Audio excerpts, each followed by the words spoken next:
وطني وتقول لا لا لزول مادة يقدم شاب. أبقى راجل ونكون وطني وتقول لا لا للبساط. أبقى راجل ونكون وطني وتقول لا لا لزول مادة يقدم شاب. قول لا لو يهود بشيل بطور بشيل غدام ويشيل عشام. أبقى راجل وتقول لا لا وتقول جاب. قول لا لو يهود بشيل بطور بشيل غدام ويشيل عشام. أبقى راجل وتقول لا لا وتقول جاب.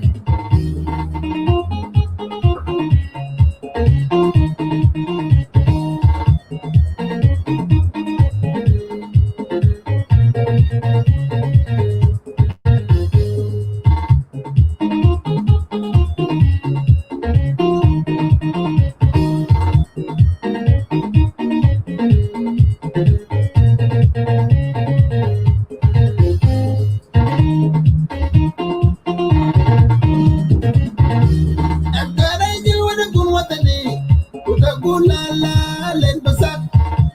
أبقى راجل ودكون وطني وتقول لا لا لزول مادة يقدم شاب. أبقى راجل ودكون وطني وتقول لا لا للبساط.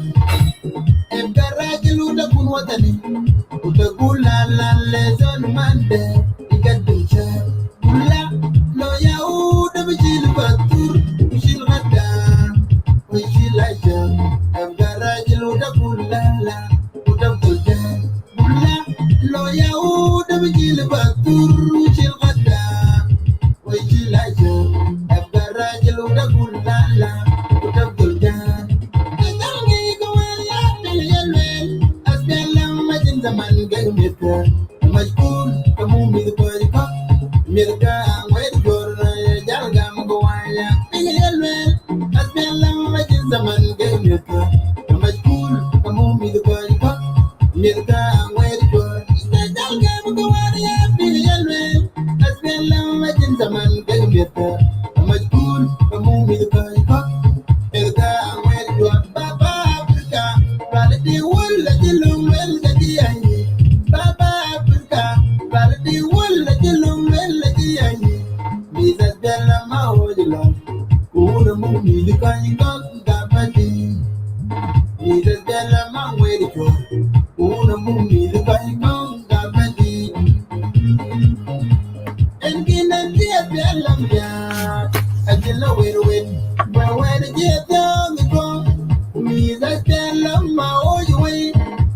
إن كنا نجيب بلا مياه أجل وين جيت يوم ميزة بلا ما هو جوي. إذا ولي جدي ما وين ميزة بلا ما هو جوي. إذا ولي جدي ما وين ميزة بلا ما هو جوي. إذا ولي جدي ما وين ميزة بلا ما هو جوي. بيجي يدده كلام لو مار ميزة بلا يدده يدده كلام لو مار ميزة بلا. إذا ونجوب ورني إذا زاوجيري إذا كان جمايا كل يوم بومي. إذا ونجوب كلامك بوما بجيري إذا كان جمايا كل يوم بومي. إذا ونجوب ورني إذا زاوجيري إذا كان جمايا كل يوم بومي. إذا نرجع ونجور بوما بجيري إذا كان جمايا كل يوم بومي. Abanar gilbi banyam, wawe was bellam, elaitimu. Abanar gilbi banyam, wawe was bellam, elaitimu. Bankira yedede, kanon long mar mizas bellam. Kibide yedede, kanon long mar mizas bellam. Bankira yedede, kanon long mar mizas bellam. Kibide yedede, kanon long mar mizas bellam.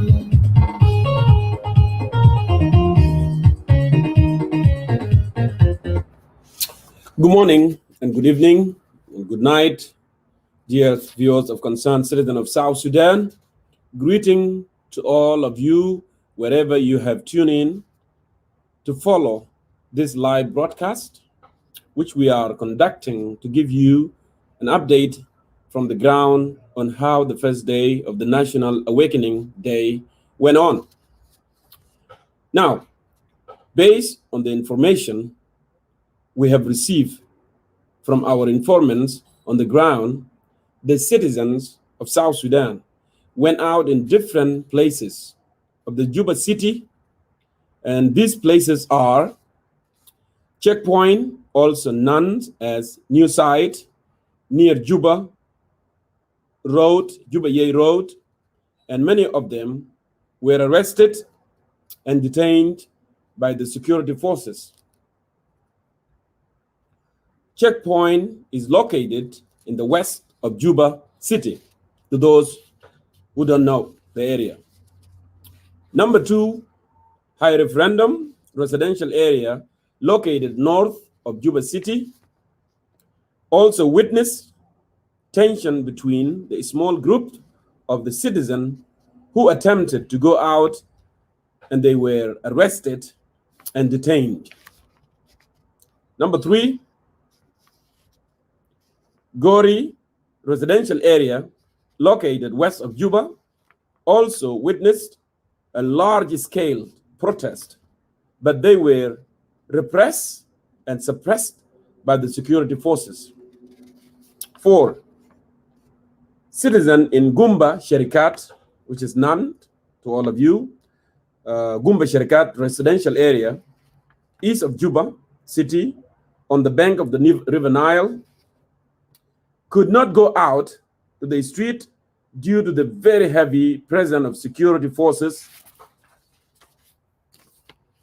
in the area, which include the National Police, Military Intelligence, which is MI, Criminal Investigation Department, and the National Security. In the area, in every avenue in the corner. The government did this deliberately because Gumba Sherikat residential areas is already blacklisted, as all of you have known, and we conducted a show here about Gumba Sherikat last year, blacklisted by the regime, as a citizen in this area demonstrated in June last year against President Salva Kiir, chanting the slogan, Salva Kiir must go, Salva Kiir is our coronavirus. Many businesses, places such as restaurant, shop, supermarket, and market remain closed throughout the day in defiance of government orders.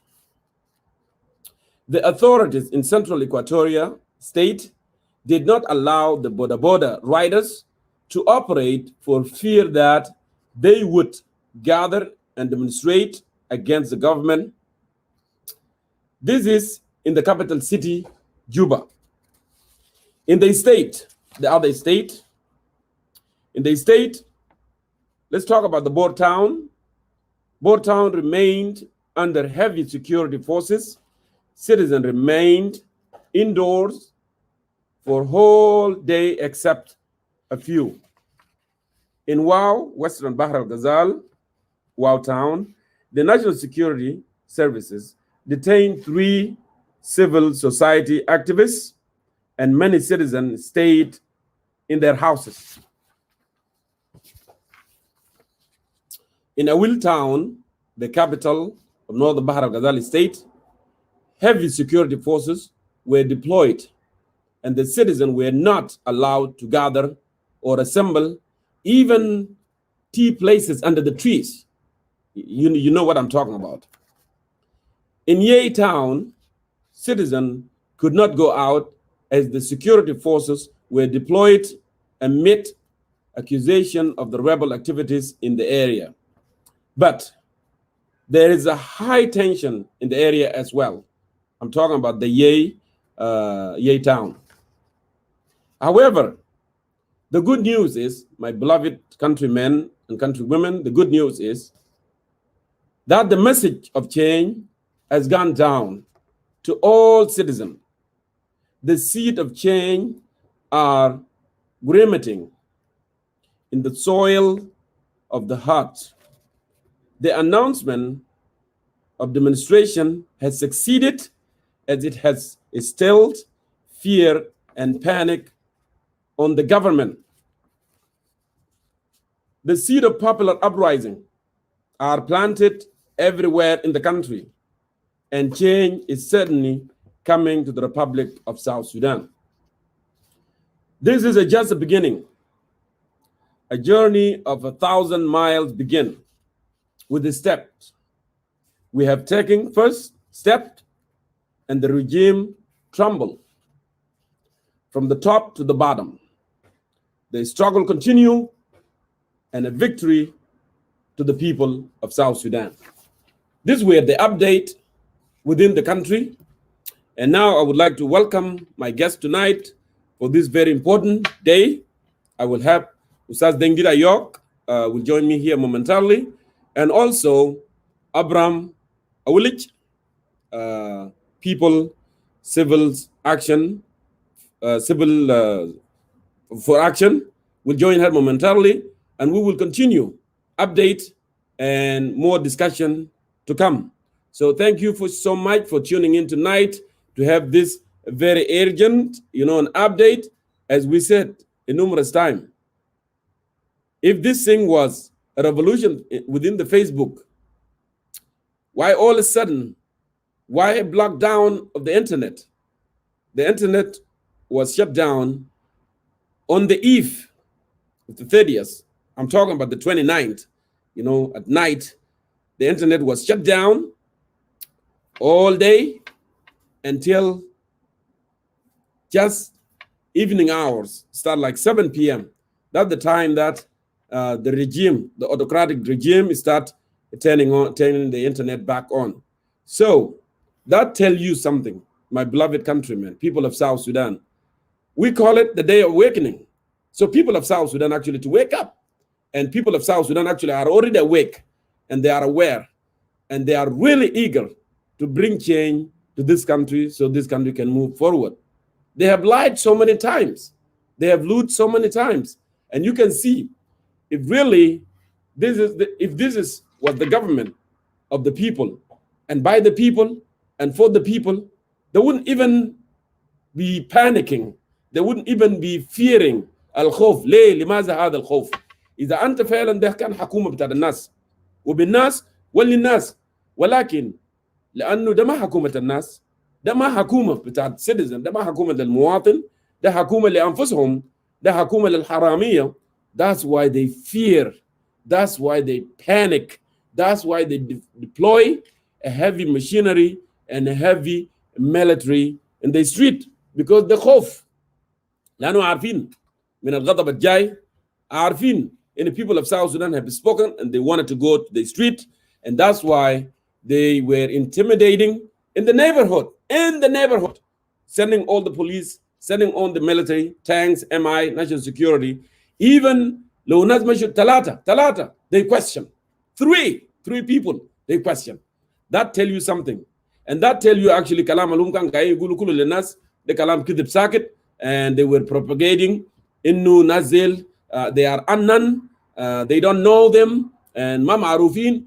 But to my beloved people, this it appear to you that we were none. We were none to them, and we were none to the world. And people of South Sudan, they are none, and they knew people of South Sudan are going to remove them, and that's why they did this. لأن أنت فعلا لو أنت حكومة، أنت عارف نفسك أنت حكومة مثلا شعبك بيحبك وشعبك بيحترمك، أنت بتخاف منهم ليه؟ خايف منهم ليه؟ ليه بتطلع الميرتل في الشارع؟ ليه بتطلع العساكر في الشارع؟ ليه البوليس؟ ليه السلطات الأمنية؟ ليه حتى الاستخبارات العسكرية؟ لماذا هذا كله؟ ليه؟ وده شعبك. ليه؟ Why are you panicking? At the same time, you are telling people in Nazil they are unknown. ده ناس غير معروفين، وده ناس ما بنعرفهم، وده ناس ما خايفين منهم. فكيف إنك تخاف من الناس الما معروفين ولا بتعرفهم؟ زي ما قالوا سيد الناطق الرسمي باسم الحكومة ووزير الإعلام مايكل ماكوين. So ده النصر للشعب السوداني الجنوبي. وهذا يوم عظيم جدا جدا، وده البداية، ده النقطة البداية. ومن هنا انطلقنا، من هنا انطلقنا انطلاقة قوية لا رجع فيها، لا رجع فيها.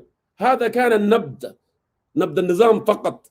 اننا عرفنا النظام ده ويك، نظام ضعيف، وانتم شايفينه ده ناس بس قاعدين عشان هم يسرقوا to benefit themselves. You can feel it. You can feel it. حتى زول ما بيعرف to reason. Even someone doesn't know how to reason. Someone doesn't know to reason. They just not ساق اللي بيعمل support ديل blindfolded. It can say that, oh, this government is weak. They are so weak and they are feared because what they have done. ده ما حكومة أصلا يمثل الشعب. حكومة الجوع، حكومة المرض، حكومة القهر، حكومة اللي بيعمل فتن بين الناس، حكومة اللي بتخلق قبلية. هم عارفين عمل شنو. وزي ما انتم شايفينه حتى حكومة بتاعت governor of Western Equatoria ما بودا بورد مواصلات، ما بودا بورد ما يمشي في الشارع. إن انتوا الليلة ده ما تسوقوا. imagine لأنهم عارفين ما في أحزاننا، ما في أحزان الشعب. الشعب عايز يعمل شنو وما عارفين، لأن الشعب عاوز ينتفض والشعب ما عايزهم. عشان كده لجوا لأسلوب القمعية، إنه يعمل قمع. والغريب they don't have shame.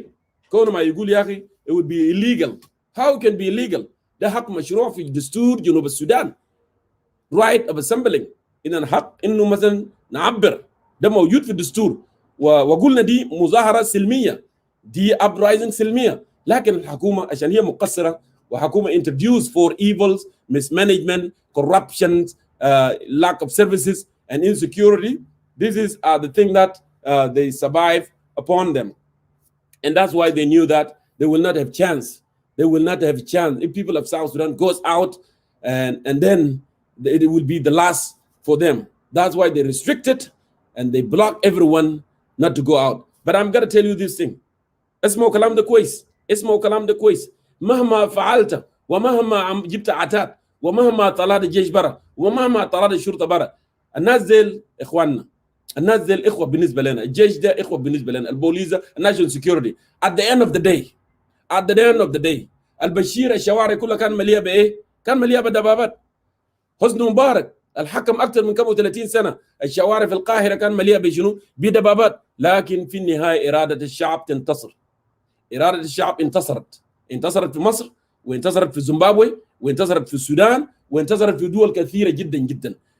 انتصرت في دول كثيرة جدا جدا. نحن شعب مسالم، نحن شعب يريد الحياة الكريمة، نحن شعب نريد أن يكون هنالك عدالة، يكون استقرار، يكون في أمن في بلدنا، نكون منطقة اقتصادية كما قال الأستاذ والكاتب الكبير أستاذ دينجديد، يكون منطقة اقتصادية يعني نفتخر به.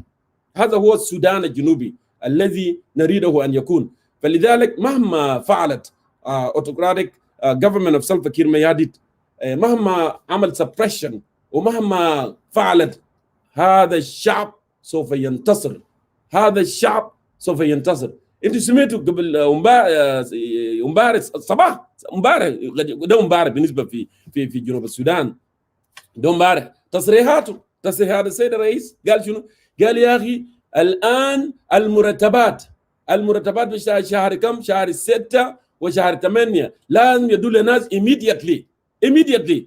Well, I feel good for my brothers in police and in other places too. لأن because of this push that we have done, National Day of Awakening, جاب حاجة زي ما بقولوا، جاب روب، جاب زيت، جاب حاجة. لذلك انتوا هتصرفوا مرتب بتاع شهرين ديل، لكن هنا ما دايرين بس مرتب بتاع شهرين، احنا عايزينك تاخذ مرتبك اللي انت تستحقه، لأن القروش انت بتاخذه ده ولا بتستحقه.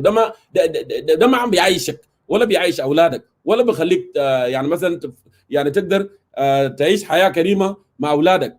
ولكن احنا نشوف ده ضغوط اللي عملناه. هل ده يعني كان ما في قروش؟ القروش كان موجود، لكن هم اللي كان بنفيشل. لكنه شعروا بان هذا الشعب سيقتلعهم. الشعب ده هيقتلعهم بالمكان الموجودين فيه. لذلك هنا نعلن لكم بانه ده هذا انتصار، وما في توقف الى الامام. ان توقف سبة، التوقف عار، ما في توقف anymore. This is the beginning, and from here, from the day National Day of Awakening, it's good that people of South Sudan now, they are aware of all this thing, and نحن ماشيين قدام وهنمشي قدام ويمشوا مهما طال الزمن ومهما تكالبوا ومهما تربصوا ومهما والمرتجفين ديل في النهايه اراده الشعب هينتصر. انا عارف في ناس في النص هناك، في ناس الان ما قادرين يقرروا خايفين، لكن في النهايه هينضموا لترين، هينضموا لقطار التغيير، وقطار التغيير ماشي، وقطار التغيير ماشي لهذا ما يكون في تغيير في جمهوريه السودان الجنوبي، وده اللي نرجوه، لان هنا ده انتصار عظيم لشعبنا، انتصار عظيم لشعبنا. بانيكينج، اتخيل بانيكينج، لو كان ده بس كلام بتاع فيسبوك، كيف انت تقفل الانترنت؟ كيف تعمل اوردر للكوميونيكيشن للزين لام تي ان؟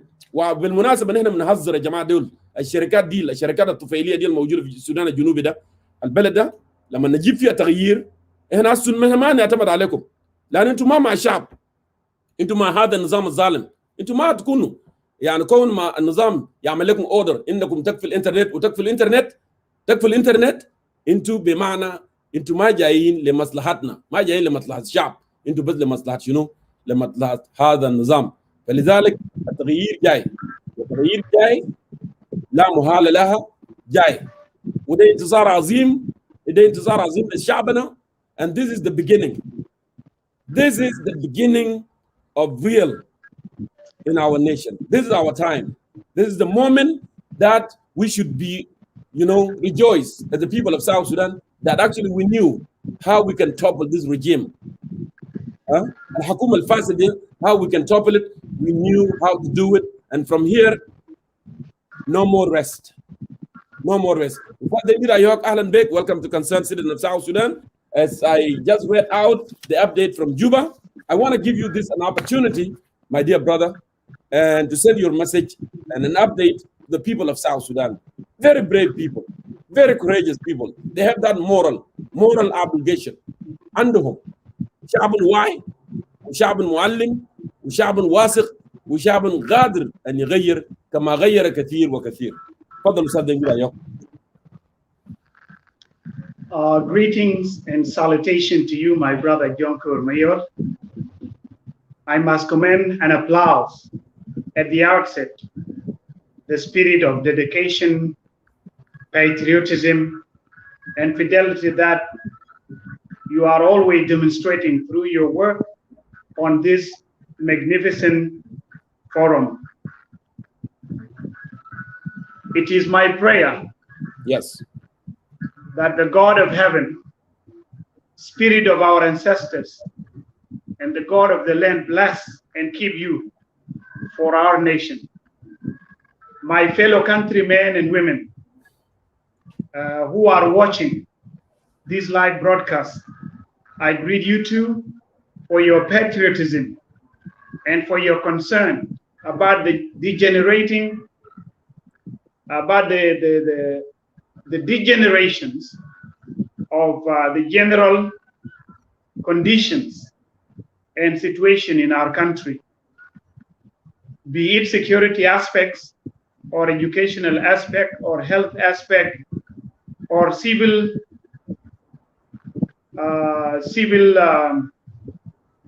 service in the country or economic situation.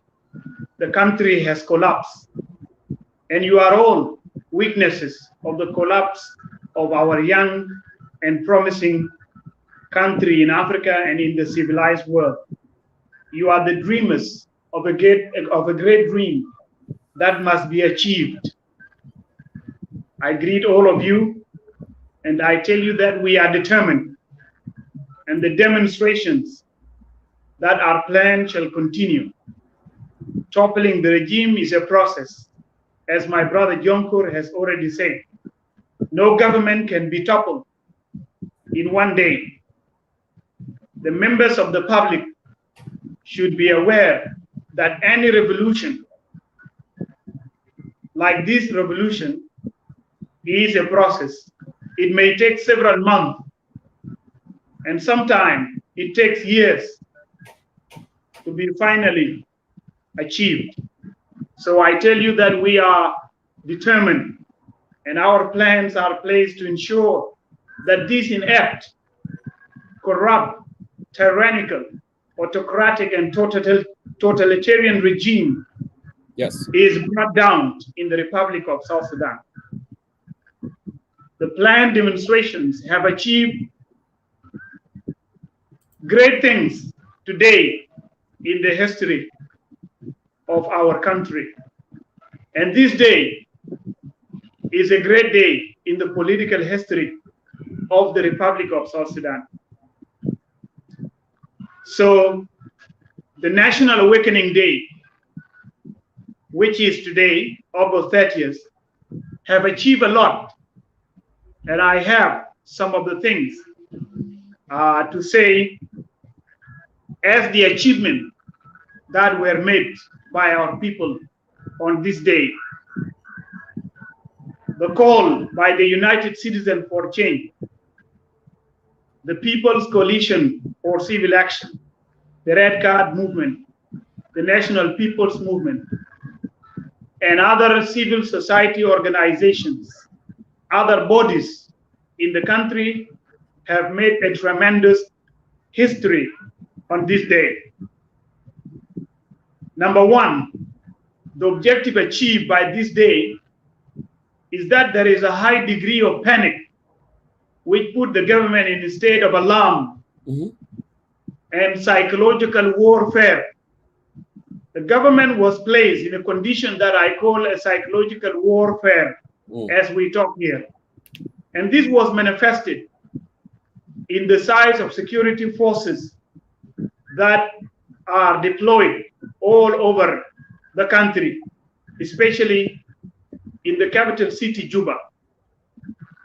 You have heard that the police forces, the national security, the military intelligence, the criminal department, criminal investigation department, all these forces were deployed in every street, every avenue, and every corner of all the suburbs and residential areas in Juba, because there was panic.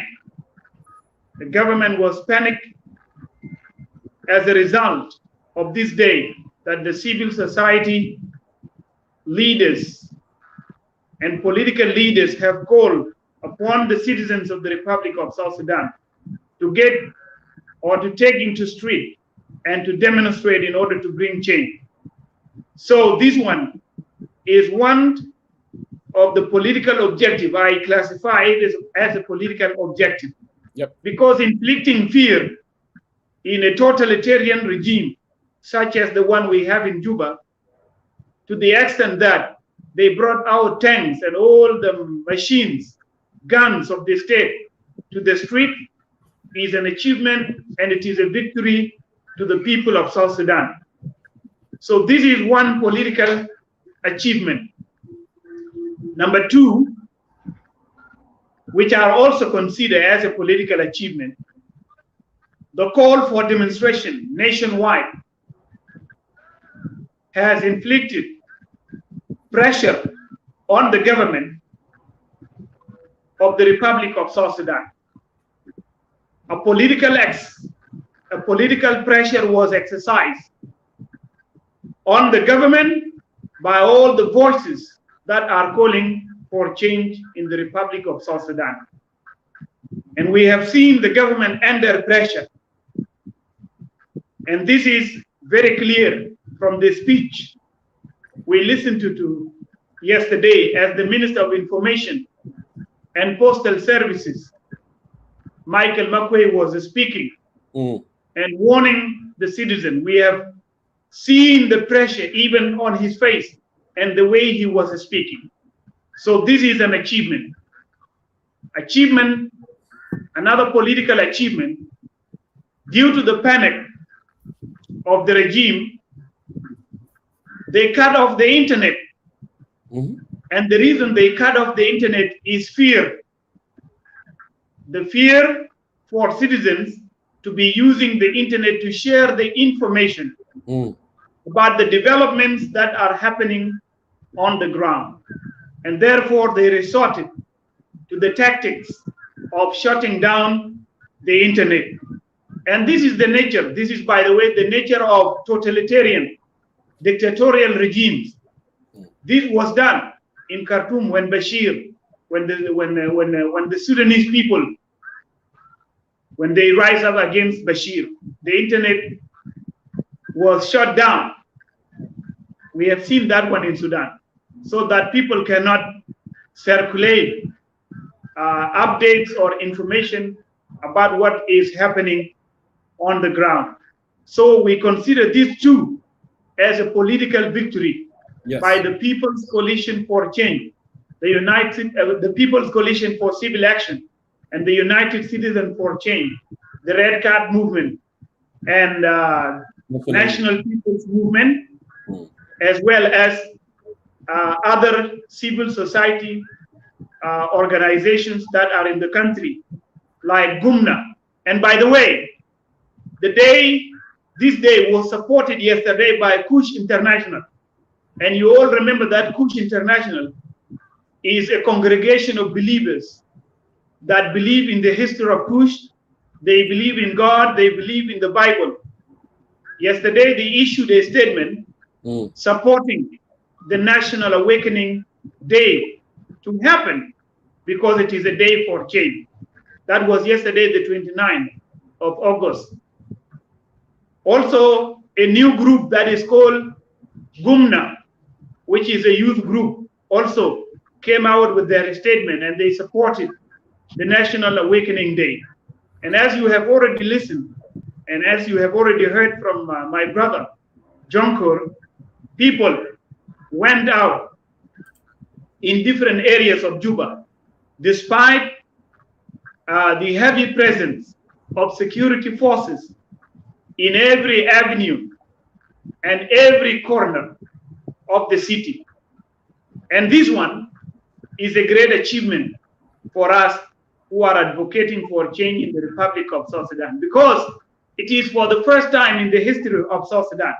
It is for the first time since independence, from that history, since the day of our independence until today, it is for the first time that the government has become very concerned about the security, not the security of the citizen, but its own security. Yes, the security of itself. And that's why the security forces were deployed all over the capital, Juba, and in the major cities of the country to frustrate the efforts by the citizens to demonstrate and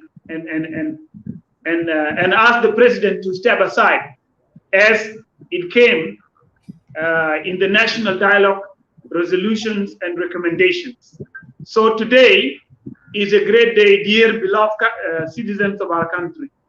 We have achieved this one, and we will continue to achieve more, because we believe that change is a process, that revolution is a long time process. It cannot be achieved in one day. And those who are saying that this is a revolution on the internet, they have already seen that this is a tangible revolution, and that the people are determined to bring down this tyrannical regime which is ruling our people with an iron fist, and this regime must be brought down. So we are not only on social media, we are on the ground, and we are moving. The mighty people of South Sudan are marching, and the government will certainly be brought down. This government of bloodsuckers, this government of failed leaders, this government of the draconian would certainly be brought down by the end of the day. We are determined, and we are marching, and you will see change coming to the Republic of South Sudan. So those who are saying that it is a social media revolution, it is not a social media revolution. And there is nothing wrong with using social media as a platform in which we can sensitize and educate and make public awareness, so that our citizens can understand that change is necessary in the Republic of South Sudan. Al-Bashir was saying the same thing when he was in power. that this thing is just on social media. Internet, but in the end, it materialized and became a reality. And today, the Sudanese have a new government. It was said in Egypt that it was a social media revolution, but in the end of the day, Mubarak was brought down. It was said in other Arab Spring countries, but in the end, all the dictatorial regimes were brought down to their knees. So there is nothing with us using social media or with us talking through social media.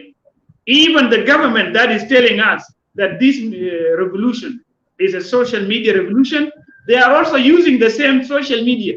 So we are all here on social media, whether we are government, whether you are a government or whether you are an opposition, we are all here on the social media, and we express ourselves all here in the social media. And as we talk here, there are government supporters watching this live video, and they are making their comment down there under the video, disagreeing with us.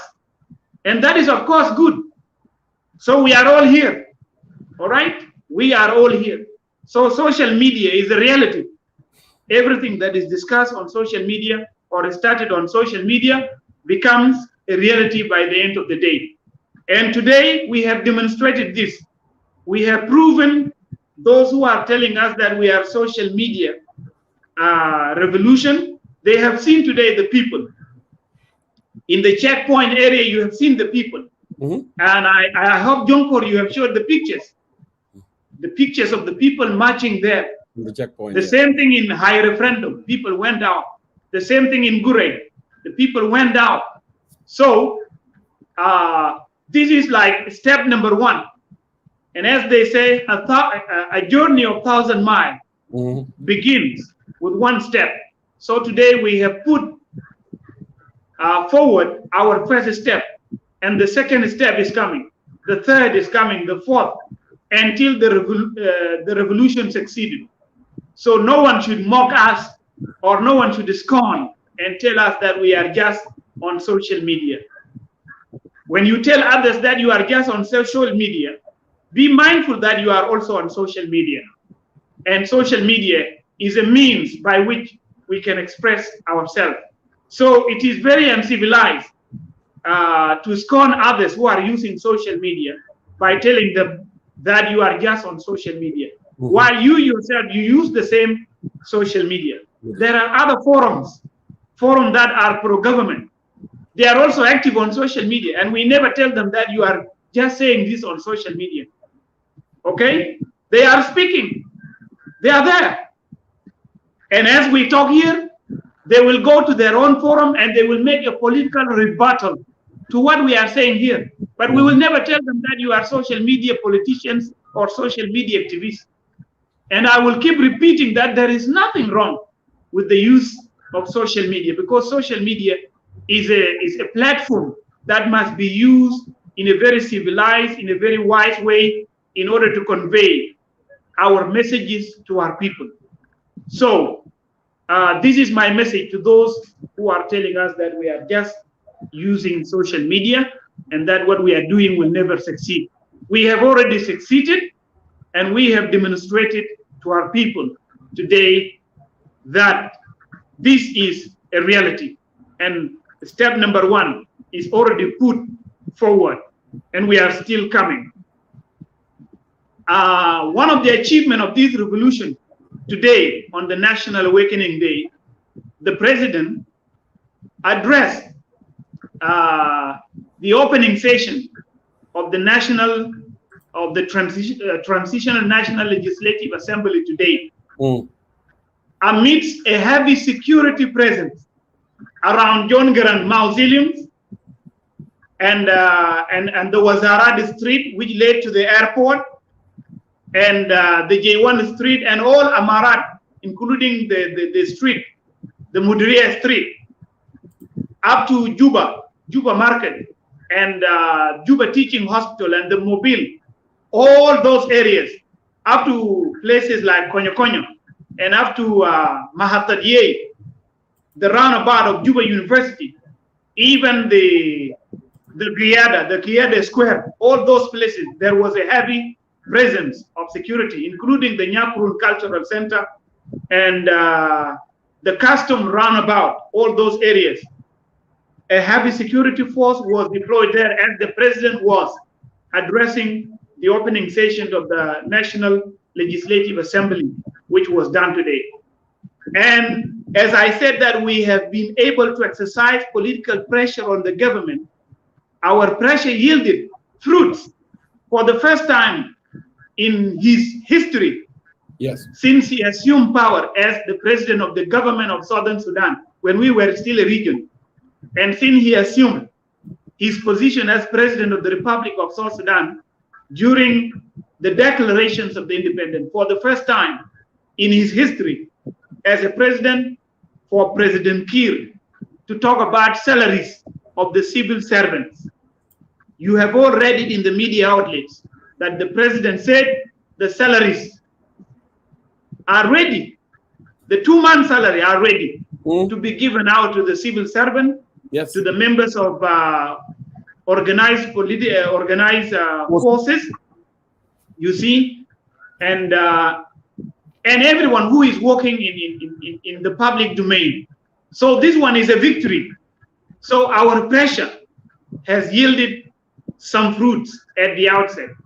And now people are going to have their salary and there will be food on the table as a pressure that we have exercised on the government of the Republic of South Sudan as the United Citizens for Change and the People's Coalition for Civil Action, the Red Card Movement, and the National People's Movement. So we have to congratulate our citizens that the president has accepted to give out the salaries, and people have spent several months without their salaries given. So this one is an achievement. So the civil servants, members of organized forces, are going to have their salaries, and this is a great achievement we have made on this day, and it is the first time since the president assumed power to talk about the salary. President Kiir have never been bothered about the people who have not received, who did not receive their salaries in the previous month. You are all aware that our diplomats and all our diplomatic missions around the world, some embassies were closed down because they don't have money. Some diplomats were asked to come back home because there was no money. Now, the president is promising to give, has promised to give salaries or to pay salaries. And then he said the delay of salaries happened because there is a technical problem in the computer in the Ministry of Labor. But I don't believe that there is technical, no, that there is a technical problem. Okay, this is just the president was trying to maneuver around and to create excuses because there is no other way to explain it. You know, he has no other reason. Yeah. Yes, he's actually embarrassed, and there was no good reason to give. So he gave a very meaningless excuse in front of honorable members of the National Legislative Assembly and in front of the citizens of the Republic of South Sudan. So this is an achievement. And so my message to our civil servants and members of our organized forces, be they police, national security, or criminal investigation department, or any other organized forces, they have to be happy now, and they should know that this is coming as a result of the people's pressure on the government. When the people speak, the mountains tremble. Yep. When people rise up, the totalitarian regime figures panic, can shake, and they can be trembled. So the president and the entire government are trembling, and they must meet the demand of our people. So this is a great success, my dear countrymen and women. So we have achieved it, and we will continue to achieve it. We are not just looking for salaries only. Yes, we say that the salaries must be paid, and they have to be paid to the civil servants and whoever is working in the government. Because the government has money. They borrowed money, right? Mm-hmm. They borrowed money from the International Monetary Fund. They borrowed money last July, and they borrowed money again in August. The question is, why there is delay and you have borrowed money? If the government claims that they don't have money and they can borrow money from the International Monetary Fund, then they have to pay the people. Although we are against the principles of taking loan from the international bodies, because in the end, the government would not be able to pay them back. And then the country will be in debt to the international bodies. And that one can be used as a pressure card in the future. So we have succeeded. So to the members of all organizations, of all organized forces, we say congratulations, and you are going to receive your salaries, and your family will have food on the table. And this should be counted as an achievement of the revolution and the voices of our people. You have also, I also read in the news, they're talking, the government is busy, by the way, talking about this revolution. Very busy. I read in the news that the ruling party, yes? Very busy, I'm saying. Yes, the government is very busy talking about this. I read in the news that the ruling party has described the planned demonstration as a foreign conspiracy, right? Mm-hmm. Now, I want to dwell on this for a while, and I have to say something about it. Yeah, these demonstrations, the planned demonstrations, are not a foreign conspiracy as the ruling party claims. These demonstrations express the will of our people, and these demonstrations are driven by our national wills. All right. And if there are people in the world that can support the people of South Sudan, it doesn't mean that this revolution is a conspiracy by foreigners. It means that we are in the world in which people can stand together in solidarity with people that are suffering everywhere, in the world.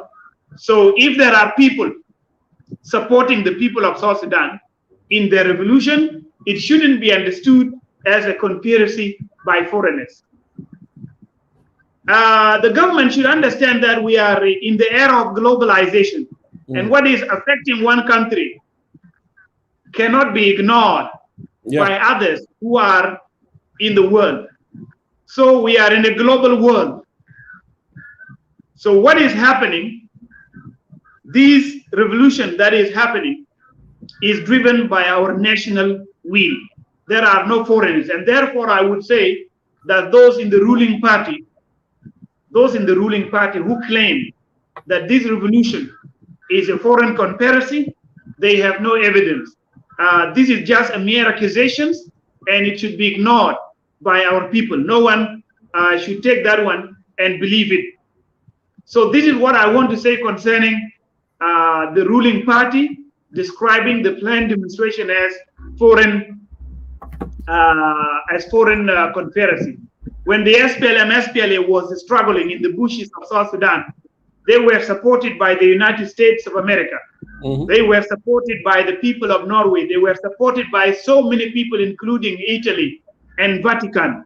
The SPLA got international support from those countries, as well as regional support in the region and across the African continent. And during that time, none of them spoke that this was a foreign conspiracy against Sudan. So this is nonsense.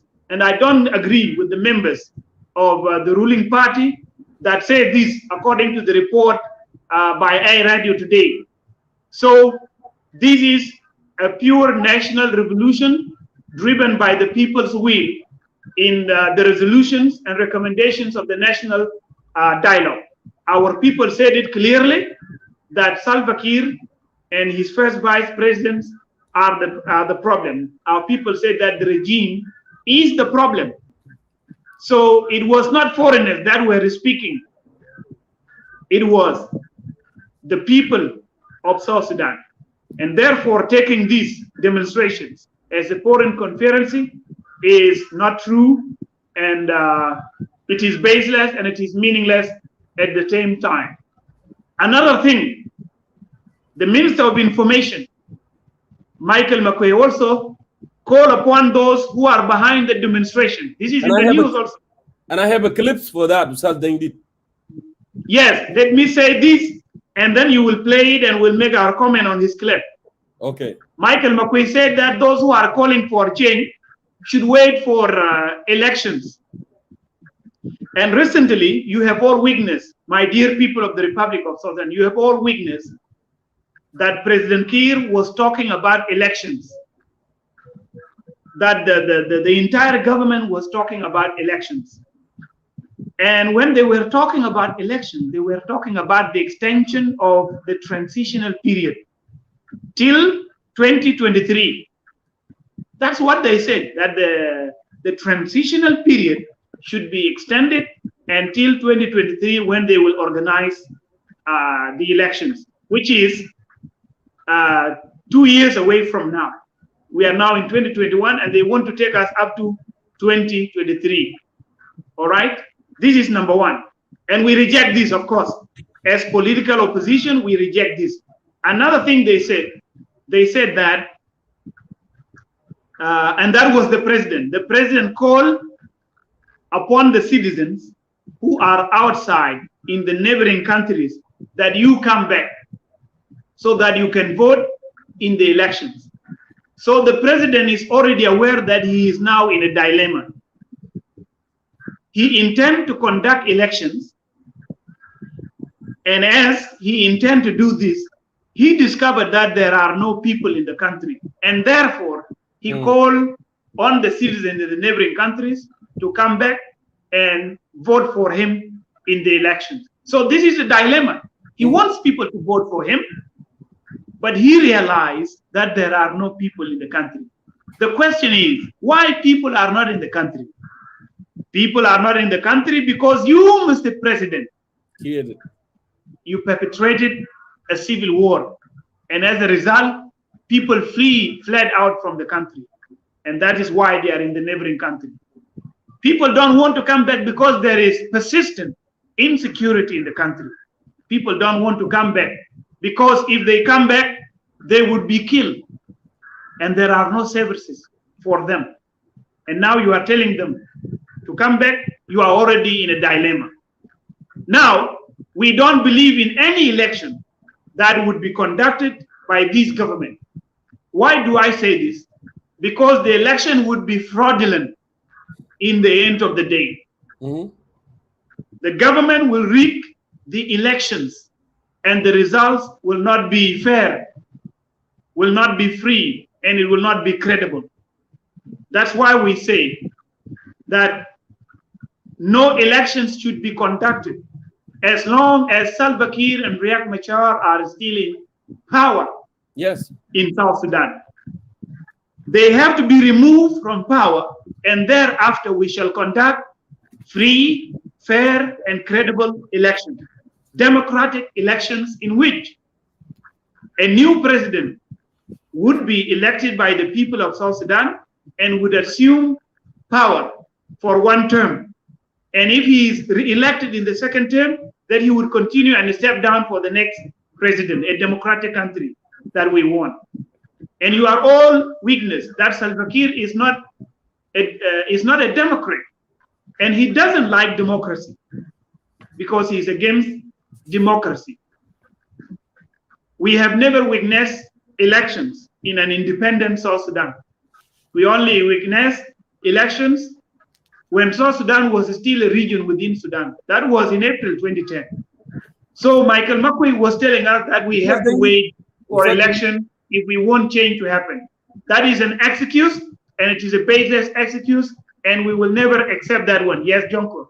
Yeah, I want you to remind our viewers tonight and everyone that will watch this video later that, as you mentioned, President Kiir is not a democratic, is not open for a democratics, even within his own party. And he did that on 2012 when political bureau were asking to have a convention, and they were asking whether raise of hand or a secret ballot. President Kiir refuses that everyone should raise the hand. And not too long ago, a year prior to that, we conducted a very credible voting by using secret ballot, the referendum. That tell you, President Kiir, from get-go, he has a hidden agenda, which is not willing to accept any democracy whatsoever. So that's people of South Sudan need to understand that since day one. Continue with something. Yes, yes. So elections is not a way out under this regime. Election would be free, fair, and credible after this regime is removed. Then the political space will be open for all the political parties to exercise democracy. But as President Kiir is in power, no elections will be credible. So this is our message to those who are telling those who are behind the popular uprising that they should wait for elections. We are not going to wait for elections, and we reject any call for election in this time. We are determined, and this government must go through popular uprising, because popular uprising is a people's choice. You have the national dialogue. The national dialogue is our reference for these revolutions. And this revolution will succeed, I am sure. We have started today, and we will continue the journey. We call upon the authorities to release 3 activists that are arrested in Western Bahr el Ghazal state. And they are accused of holding meetings and planning for demonstrations.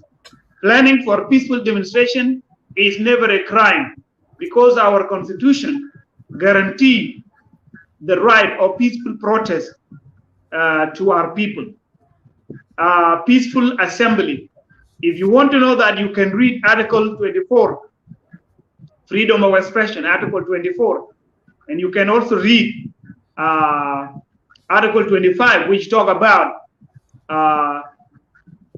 peaceful assembly and joining any associations, trade unions, or any political organization that guarantees an individual's interest. So this is in line with the Constitution. So we call on the authorities, particularly the national security, because they are arrested by the national security in WOW, and they are accused of holding secret meetings and planning for demonstration in WOW. It is their right, and we call upon the authorities to release them immediately. Now you can play Michael McQueen, and then we make our comment on that video. Absolutely, Ustaz Dengit. Yes. I'm going to put it up on the screen, and also I want you to tell the one of today and the one of yesterday. He has 2 videos actually. Yeah, we will play that. And actually, Ustaz Dengit, I want you to answer to our people too tonight why Salva Kiir is not loyal to the country, why he's loyal to himself, why now he's giving salaries of 2 months. What does he want to achieve by doing that? That later, you can elaborate on that.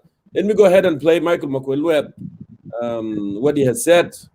And also we will play a clip by our late hero, Dr. John Garang, later also, about driving the corrupt people to the sea. Normal duties as usual.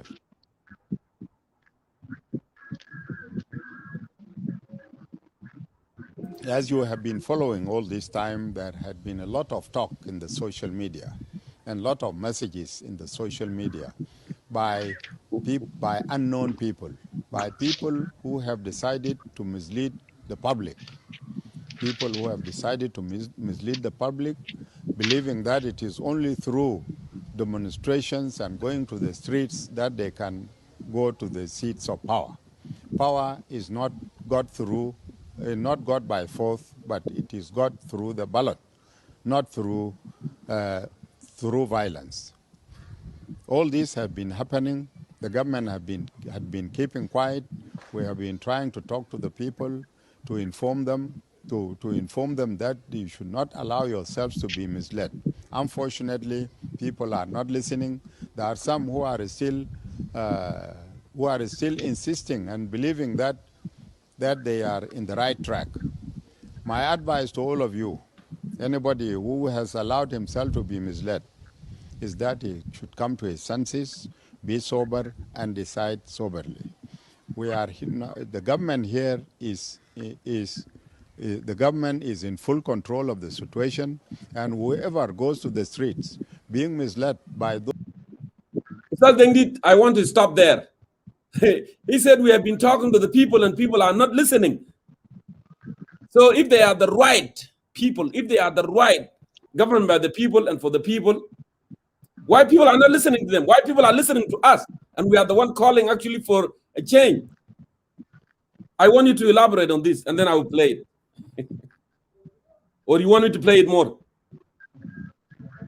All right. Do you hear me? I hear you very well. Yes. Okay, because I see the picture stuck on the screen. No, you're good. Just keep talking. We hear you very well. Okay, I still see the picture of Makwe stuck on the screen, but let me talk as long as you can hear me. All right. Let me start by the point in which you said, why is Salva Kiir loyal to himself and not to the country? And why is he giving out salaries, particularly at this time? That is a very good question. The people of South Sudan should understand the nature of Mr. President Salva Kiir Mayardit. Salva Kiir is never loyal to the country. He is not loyal to the people of South Sudan, because after the war, after the liberation war, Salva Kiir is no longer that good SPLA commander that was known in the bush when he was a commander. He has actually changed, and he got spoiled. The power that he is in has spoiled him, and he has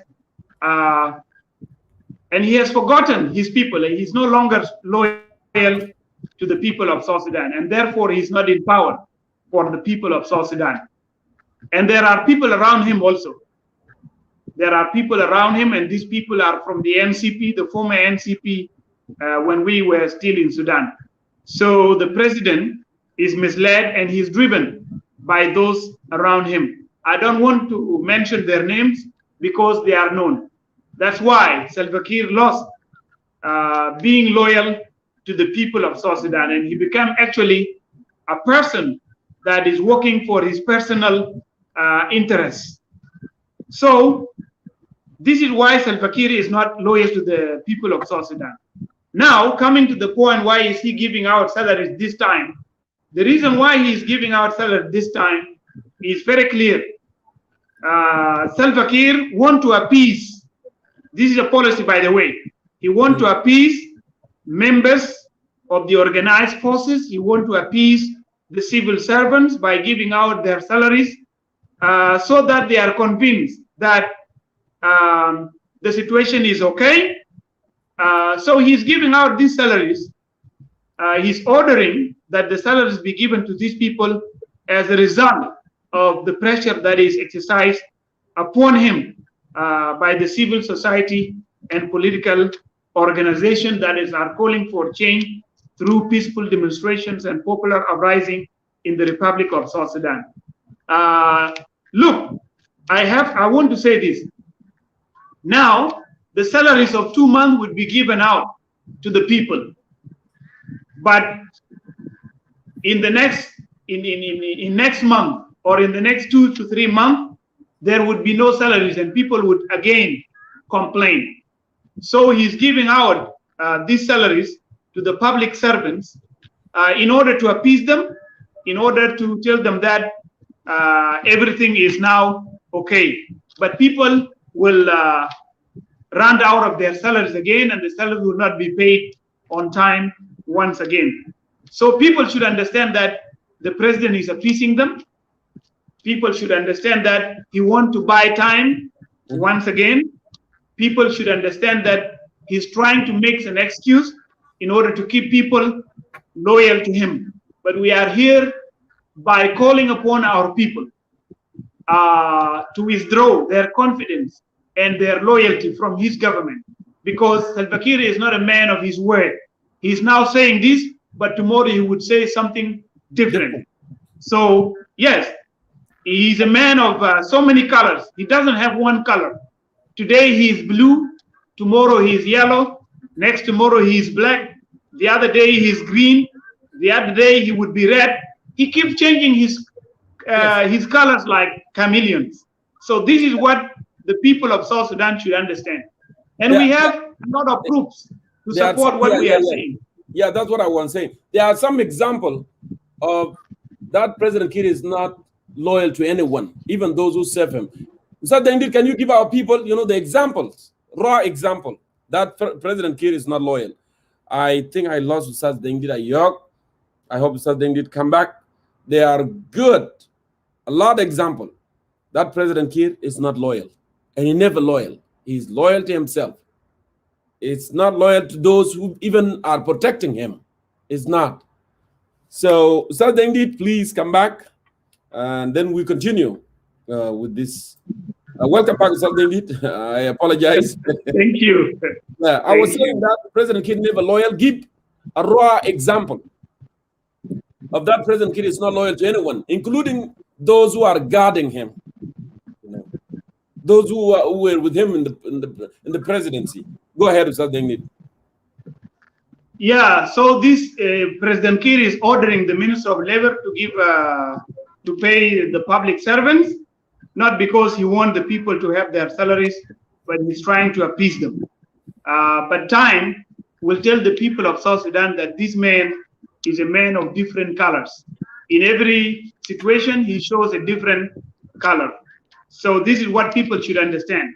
Now coming to the issue of Mr. Minister, Michael McQuaid, who is the Minister of Information, I think what he said doesn't make sense. Because he's talking about the people he referred to as unknown people, talking on social media. I don't understand who are those unknown people. If he is talking about Rajab Mohandis, then Rajab Mohandis is a civil servant.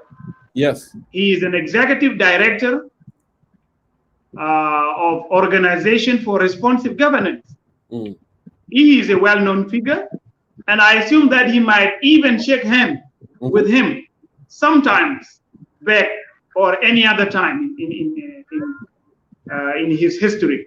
So this is what I want to say. If he's talking about Abraham Awolij is a well-known person because he was there in the Secretariat of the National Dialogue. And I also assume, or I also guess that he might have shaken hands with him at some point in Juba.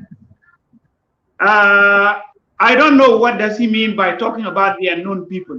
And Governor, so, Mr. Minister, sir, he knows the governor. I would like.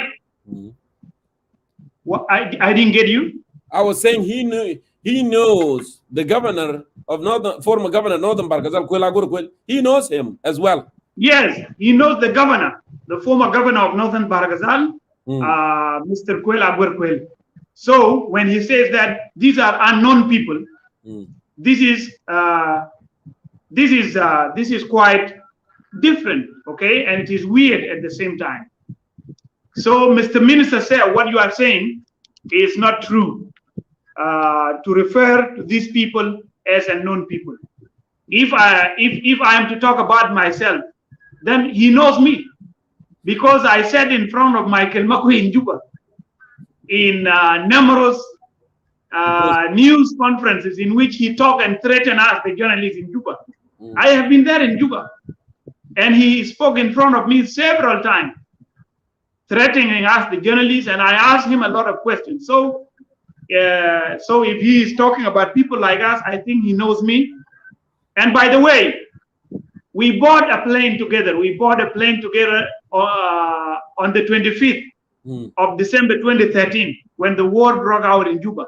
So on the 25th of December, we bought a plane together from Juba International Airport. We flew to Bor. We landed in the Bor airstrip, and then we went around in the town. And then we came back on the same day together with Michael Makwe. So we went back with him to his home area, which is Bor, and we came back. So saying that you don't know these people, Mr. Minister, Sayah, is quite weird for me, because these people are well-known people. They are well-known sons of the Republic of South Sudan. You know them and you have shaken hands with them several times. On the issue of power through ballots box, I think I have said this, because he talked about power, that if you want power, then you have to get it through ballot box. This is an excuse, of course, and we cannot accept this one. This government does not believe in democracy. They don't believe in elections. They are talking about this in order to deceive the people of the Republic of South Sudan. So this one is this government of the Republic of South Sudan is actually infected by the cancer of deceptive rhetoric and an anemia of concrete performance. We have to tell them this tonight. So Makwe is just telling us what is not right. So there is no power that can be obtained through ballot box as long as Salva Kiir is leading the country. So this is our response to him. Does he have another video? Yes, it's the same video. I want to play the same video so we can finish it. Yes, I think I have responded to the 2 points that he raised in that video. If there are other points, we can also talk about. Let me. Are you going to play that? People who demand, who appeal to you to go to the streets. Meanwhile, they are not there. These people, you should not allow them to mislead you, because if you are misled and you attempt to do anything, then you will be responsible for whatever you do. On the other hand, I'm appealing to all the officials, all the business people, all the women, youth, all the women, the youth, and business people, that tomorrow people should go for their normal duties. Go to your normal duties, go to your offices, go to your shops, go to wherever you conduct your own private or public business. I'm saying this because it is an advice. These people have misled you, and they inform you that tomorrow is not a public holiday. Be informed that there is no public holiday tomorrow, and everybody is expected to go to his or her duties, being in the offices or in the shops or in the markets or wherever they are.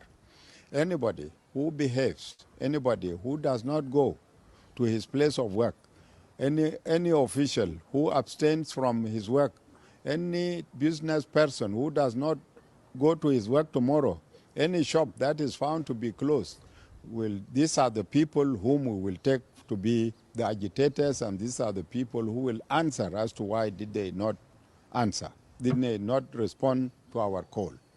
So you are advised, my brothers and sisters, my sons and daughters, I'm advising you to refrain from all these misleading informations.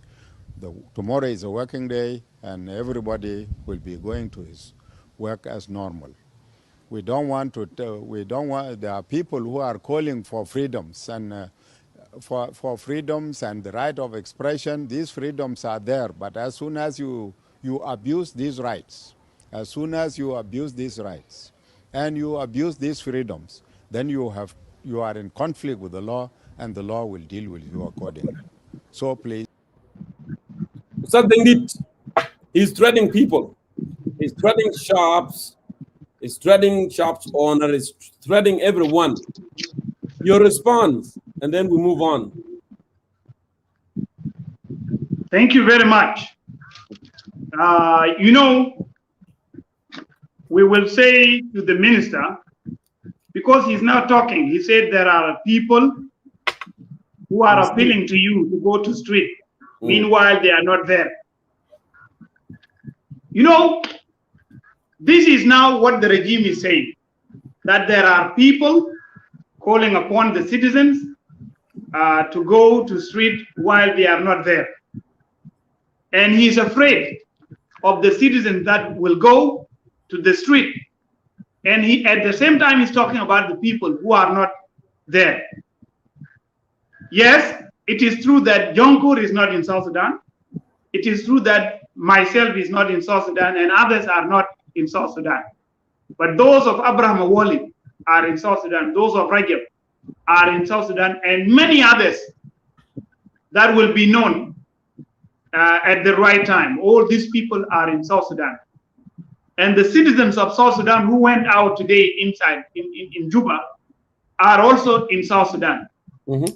So if I am not in South Sudan, if Jonkur is not in South Sudan, it doesn't mean that revolution should not take place. And by the way, this is an excuse many government supporters are using. And this is what they tell us. They say, you call for the revolution and you are outside the country. You want others to go and die on your behalf. And when they have died and the revolution, the government is removed, then you come to enjoy power. That's what they say nowadays. So what I want to tell them is this.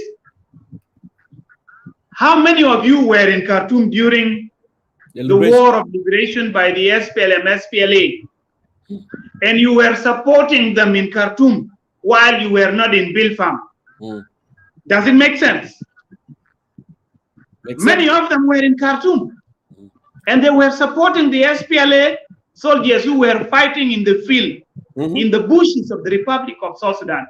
They were in full solidarity with those soldiers. They were supporting John Garang. They were supporting all the commanders of the SPLA while they were in Khartoum. They were not in Bilfam. They were not in Bonga. They were supporting it while they were away. So this is my response to the minister. People can support the will of the people, whether they are inside the country or outside the country. This revolution is for change, for the betterment of the people of South Sudan. And when it succeeds, some of us who are talking here will not be government officials. Some of us here are just working for change. If some of us are willing to participate in the next government as ministers or in any other government position, there is also nothing wrong with this also. What is wrong with it? If I intend to be a minister in the next government, there is nothing wrong with this. If Jonkur intends to be a minister, there is nothing wrong with this. Every citizens have a right to participate in power and participate in running the affairs of his or her country. There is nothing wrong about this. All right. So we are not power hungry. People should understand this, because I said some of us will not even work as government officials, but we are working for change because we believe that the change that will come will be for the benefit of the people of South Sudan. And that is why we are here talking and advocating for change. And he said that there is a lot of talk on social media. Yes, there must be a lot of talk on social media because things are not moving on well in the Republic of South Sudan, and that is why we are talking. Now, he said people should go to work and people should go to work as normal. He was talking on Sunday for today, okay? But today, you have all seen that some restaurants, some shops, businesses, supermarkets were closed down. Yes, 70%, 70. They were closed. Yes, 70% of those businesses were closed down in defiance to the government orders by the civilians. Yes. So this is a great achievement. So the people of South Sudan did not listen to him. And you have to think about that one. Now he said, refrain from these misleading appeals. These appeals are not misleading. These are appeals for revolutions. They are appeals for change from patriotic sons of the Republic of South Sudan. And therefore, we say these appeals are not misleading. Look, they talk about death. They say that we are misleading people in order to go to the street so that they die. The question is, are people safe without people having gone to the street to demonstrate? Are they safe in the Republic of South Sudan? We read in the news every day that this number has been killed in Jonglei, this number has been killed along Juba-Nimli Road, this number of people has been killed in Lake State or in Warab State or in Northern Barghazal State. So death is there, people are dying, there is insecurity. There is insecurity. And there is no change for any government without people dying. Change comes through the blood. Even those of us who speak here in the media, we are now known by the government. Our faces are now known, and we can be tracked. Absolutely. Anytime. And we can die anytime. So we are not pushing other people to go and die while we expect to live. We also expect to die anytime. Because we are political activists, and what we are doing here is not accepted by the government. So we are born to live for our country, and if there is something wrong, we have to point it out and say this is wrong. And we can die as a result of this. So we are ready for death. And who knows, maybe we are already dead. Who knows this? Maybe we are already dead. When Malcolm X was asked in the United States of America in 1960s, that now you are doing all these things, are you not afraid of death? What was his reply? He said, I'm already a dead man 20 years ago. I don't fear death, I don't fear any man. This is the same thing to us today who are speaking. So as we speak, anything can happen to us and we can die. As those people who will go to the street in the country can die. So death is everywhere. So we are not afraid. Death should not be used as an excuse to discourage people to rise up for change and to change the deteriorating general conditions in our country. He talked about people abusing freedoms. Because he said there are people talking about freedom of peaceful demonstration. There are people talking about freedom of assembly. Because the People's Coalition for Civil Action has been quoting the Constitution. Yes. To them, so that they understand that this what is being done is not something illegal. It is something that is guaranteed in the supreme law of the Republic of South Sudan, which is the Constitution. Yes. And coming now to his sense, he said there are people talking about political freedoms. And then he said that they are abusing this freedom. We are not abusing any freedom. So far, there is no any vandalism. No any car that has been vandalized or burned. No house has been burned. Nothing wrong has happened. No one has been killed. Yeah. And you say that we are abusing freedoms? There is no any freedom that we are abusing. Going to the streets to protest is our constitutional rights, and we will continue to exercise it until change comes with the Republic of South Sudan. So what the minister said is not true. And I would like to tell him that, Mr. Minister, sir, what you are saying is not true, and it is you who is abusing the freedom by telling people not to go to the street, and by telling them that if they go to the street, they will die. It is you now who intend to kill them. It is not us who are intending to kill them. So, Mr. Minister, sir, you have to be afraid. You have to be ashamed by your own words. It is you now who is seeking to violate the Constitution of the Republic of South Sudan. And you have no any legal ground to accuse anyone of abusing freedom of assembly, freedoms of expression, freedom of protest, as long as it is guaranteed in the Constitution. Yes, Jonko. Yeah, I was saying that he's the one that actually said it, that South Sudan does not have a rubber bullet That means that he is intended to kill people if they want to exercise their right for expression, their right to assemble. He's the one that said that, but no one else. We said peaceful, and it's guaranteed by the constitution of the country. This is what people need to understand. People who haven't read the constitution, who don't know how the setting of the country, because they say, oh, don't go out, you're gonna die. Why a government kill its own citizen if it's really government for the people and by the people? Why? Why would you kill your own citizen if they want to express? I'm saying this to government loyalists, those that are supporting government, because they keep saying that, oh, if people go out, they're going to be killed. Why would you think, if you have a brain, why would you think if this government for the people and by the people, why would it kill its own citizen then? And the citizens are going out to express themselves, to talk about their concern, and services and mismanagement, corruption, and all these things.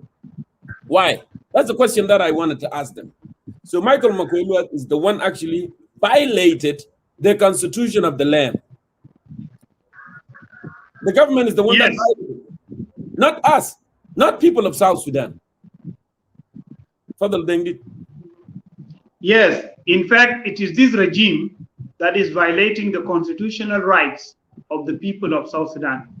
They kill Isaiah Abraham for exercising freedom of expression in a peaceful way. Isaiah Abraham was a person writing in the newspaper, expressing his opinion, writing his analysis on the situation. He was so peaceful. Is there anyone who was so peaceful, who is so peaceful more than Isaiah Abraham?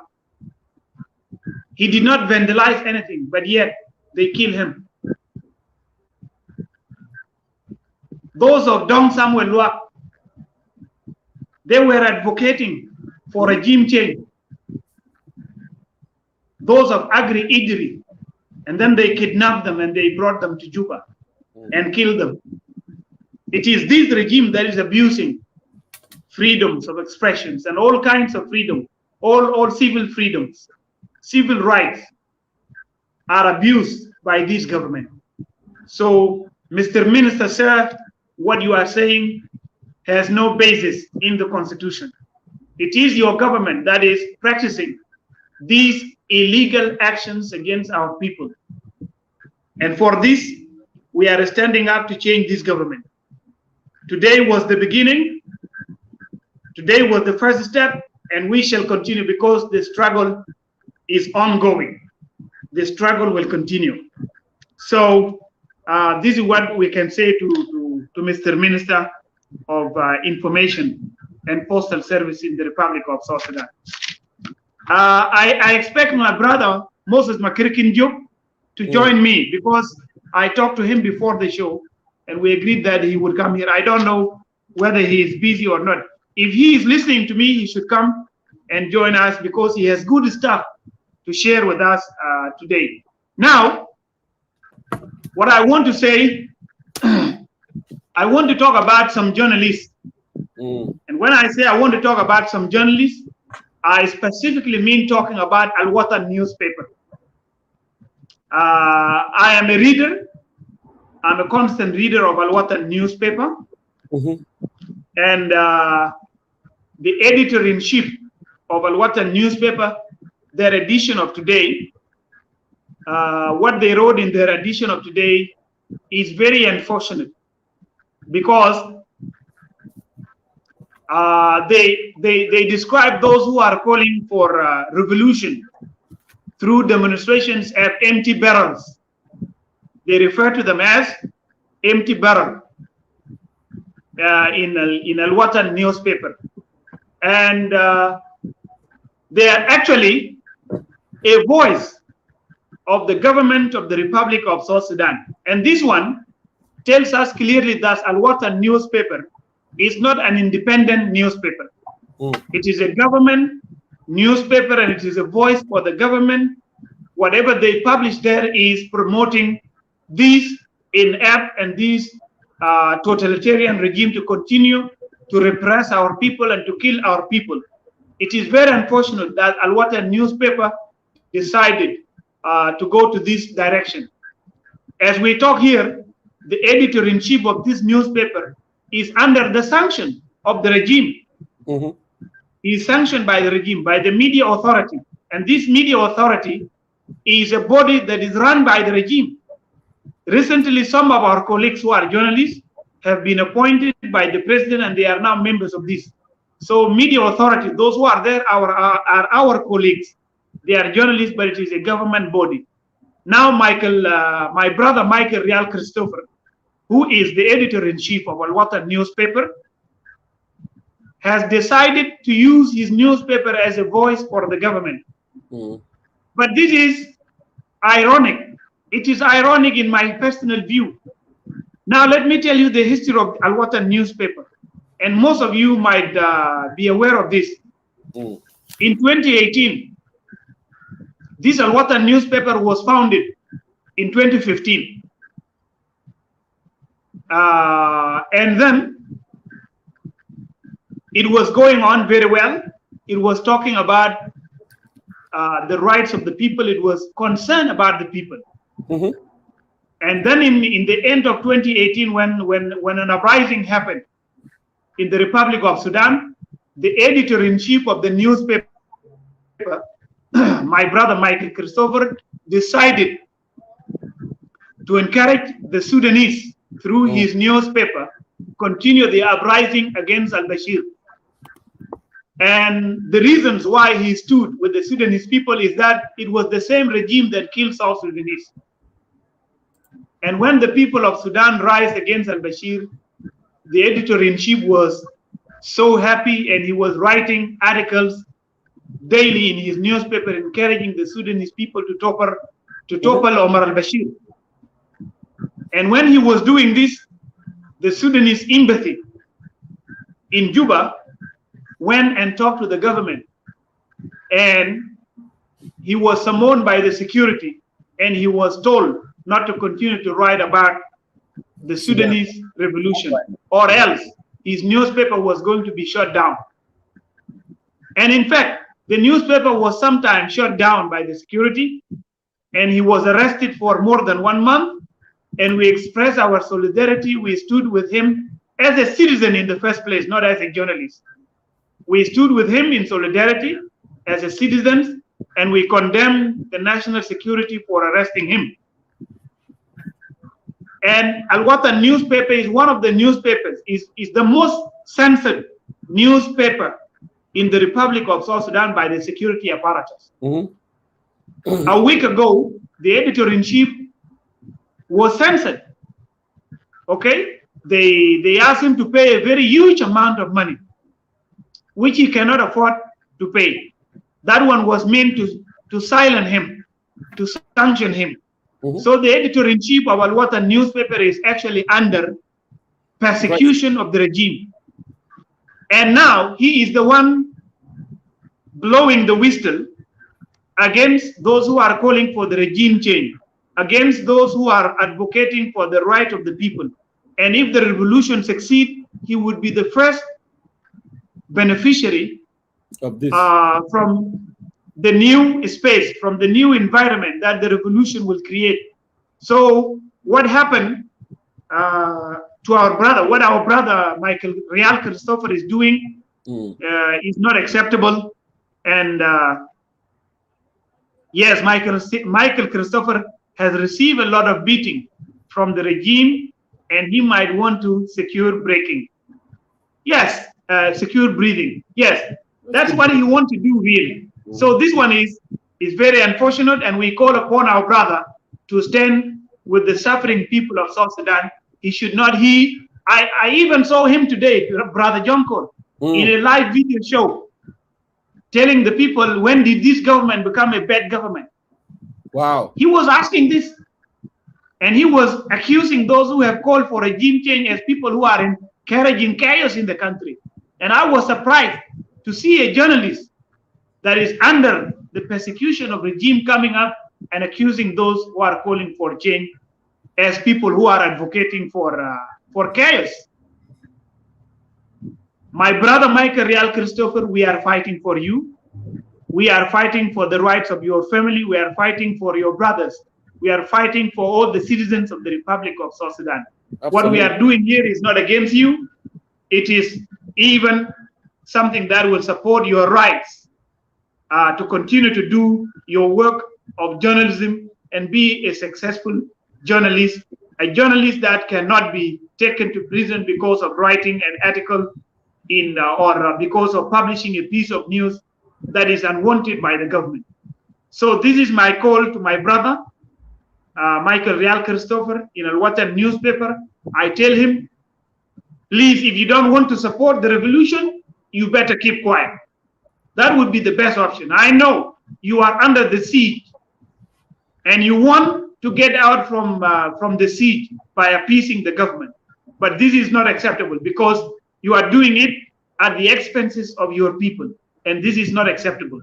So this is also our message to Al-Watan newspaper and particularly to the editor-in-chief, my brother, Michael Real Christopher. So I thought I should also cover this because Al-Watan newspaper should not be engaged in propagating lies and misleading the public as the government is doing. It should be a newspaper that tells the truth. It should be a newspaper that enlightens the citizens of the Republic of South Sudan on the developments on the grounds and educate the masses instead of misleading them. So I call upon my brother to disengage from practicing the deception of our citizens, deceiving our citizens through that newspaper. So this is a message to those in Al-Watan newspaper. So to wrap it up, if there is no one coming, Moses, I would like. Okay, Moses is already here, so I will leave it here for Moses to continue, and then I will come back later. Yeah, no problem, no problem. So thank you so much for incredible, message that you have sent out to the people of South Sudan. Actually, it was a victory, Ustaz Moses. It was a victory of people of South Sudan because the regime was so panicked, regime was so fearful, they scared to death. That's why they deploy a heavy machinery, a heavy military to the street of Juba, all over the country. The country have never experienced before. Even in 2013, the war that broke out, we haven't had something like this before. People can attest to that in Juba, in the other, town of South Sudan. So the regime knew that they are weak. They were doing harm to the people of South Sudan, and people of South Sudan have spoken, and they have to get them out of the way. That's why they are doing this. And they're trying to appease the police by just giving them with a spoon to forget what happened yesterday. But I'm telling my brothers, as Ustaz Dengi said, Salva Kiir is not loyal to you. It's not loyal to the country. He's never loyal to anyone. If he cannot be loyal to Kwalmanyang Jok, who told him in 2006 after we lost our late hero, Dr. John Garang, when he told him that, sit here. When he told him that, sit here. That's why he became president until now. It's because of Kwalmanyang. Look now what he did to Kwalmanyang, humiliated him, threw him under the bus. He was not loyal, even to Paul Malone, who left Northern Barghazal as a governor and came and fought for him when the White Army were marching to Juba and make him maintain the power in Juba. When his own daughter, younger daughter, when she died, he prevented Paul Malone to go, on the burial of his daughter. He's not loyal. So he might say, oh, I make an order today so you can get salary of 2 months, June and July, to appease you. But later, Salva Kiir is Salva Kiir, the man that we know, the man that does not care about anyone else. So do not be deceived anymore. They always use tactic and political deceptions, to continue with the agenda, to buy time, to stay in power, because he wanted to die in power. Besides, Moses Makir, welcome to Concerned Citizen of South Sudan. I want to give you the platform. Go ahead, please, with your message. Thank you. Ustad John Kormayol would like to salute you, and Deng Didayok, I salute you, and all the peace-loving people that want to change the government through peaceful means, not through guns, not through rebellions. I salute you and I greet all the viewers of the concerned citizen, and we thank you for your support to the Grand Coalition and what we are doing. We thank the people back home in South Sudan and even some of the government officials that are standing with the people.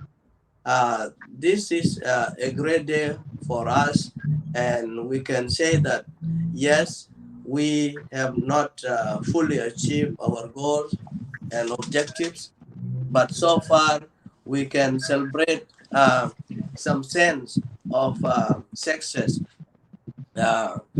because we can ask two questions for the government and the people that are supporting the government.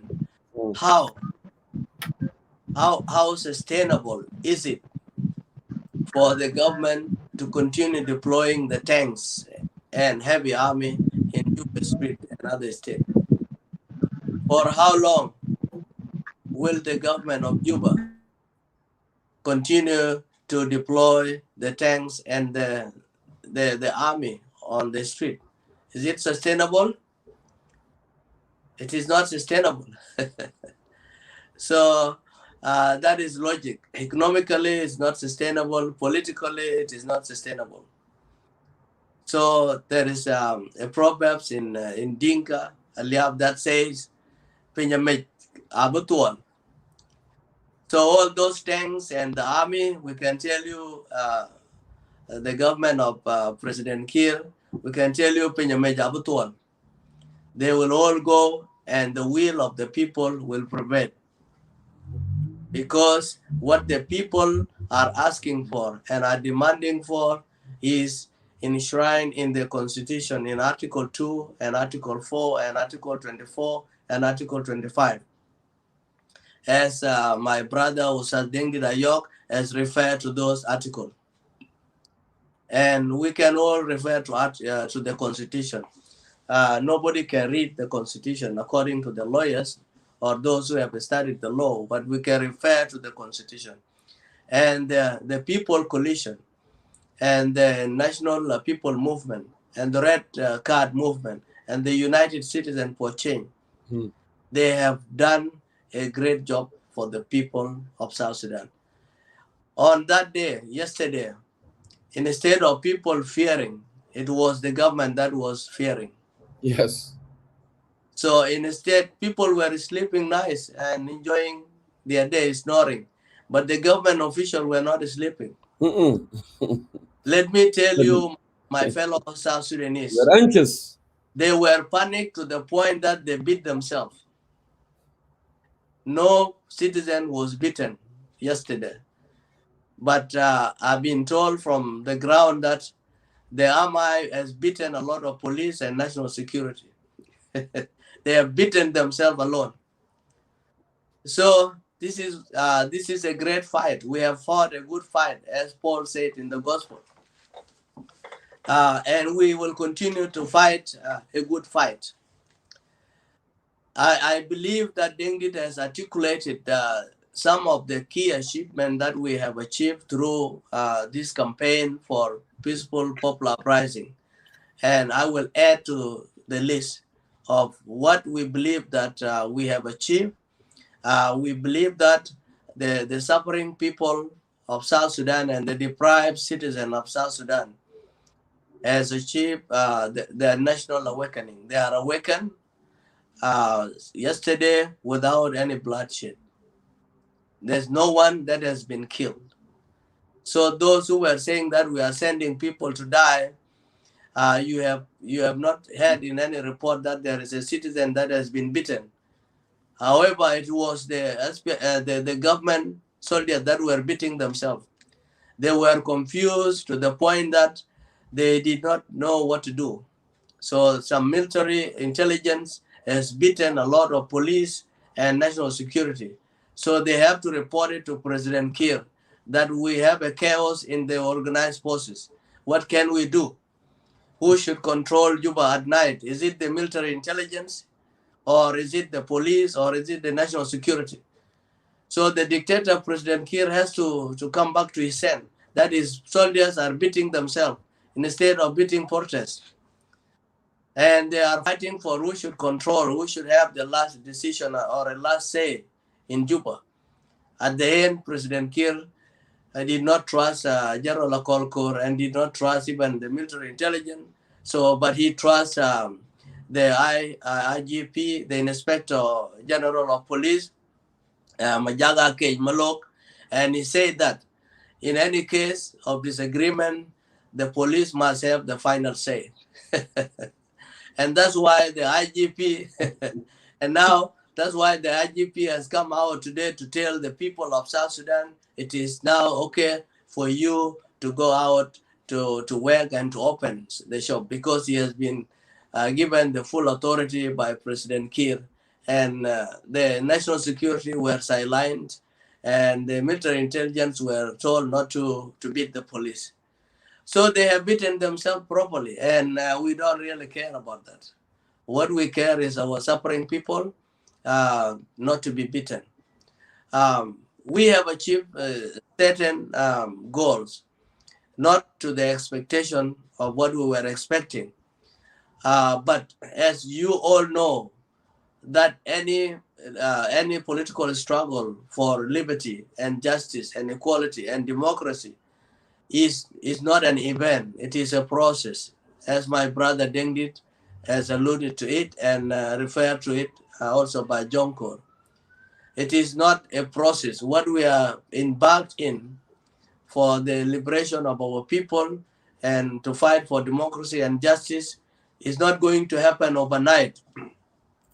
It is a process that we will continue, all of us, to join hands and fight for our rights. In terms of the government, we have seen that what we have achieved as the coalition is that the government has exposed its dictatorship to the citizen and to the world. So the world now has seen the tanks of the dictator and the heavy arms that has been deployed in Juba, on all the streets and corners of Juba. So the world has known that what we've been saying here, that President Kiir and his regime is a dictatorship regime, has been proven by the regime itself. They have exposed it by themselves, and it is us who made it to expose their stupidity and their bad political practice, which is dictatorship. Dictatorship is not what we fought for in Anyanya 1 or in the first and the second civil wars during Anyanya 1 and 1983. We were not fighting to establish a dictatorship. We will not accept dictatorship in the Republic of South Sudan. Yes, the SPLM has achieved independence, but the independence was a collective decision from all the citizens of South Sudan through referendum. So that credit should go to all of us, the people and the SPLA. Having said that, after the independence, all the public looting of our public resource, oil money and non-oil revenues is not our collective decision as people. It is individual decision that was taken by President Kiir and his cronies and public looters to waste our public money instead of providing basic services. And that's why the people are dissatisfied for the last 10 years. And that's why we and the people are standing up and fighting for our rights. We are not asking to kill anyone, but we are asking for our constitutional rights. So the government has exposed its dictatorship, and people have seen guns. That's one thing that we have achieved. Second, we have achieved that we have exposed President Kiir to be a liar because he has lied to the world that he cannot graduate the joint forces because there are no guns. Right now, seen yesterday, they distributed new guns and new uniforms, and tanks were out. So it means that the arm embargo will remain in place. We will continue to advocate for arm embargo against the government of dictator President Kiir and Riek Machar. So they don't need arms. They have enough arms, and we have seen them yesterday on the street of Juba. So all the tactics that President Kiir was using not to implement the revitalized peace agreement have been exposed yesterday, that there are plenty of guns and tanks in Juba that can really arms the whole joint army that was stipulated in the revitalized agreement. So it has been exposed that the President Kiir was just lying to the international community and the people. There are guns and enough guns to arm not even South Sudan, to arm even Kenya and Uganda. They are in South Sudan.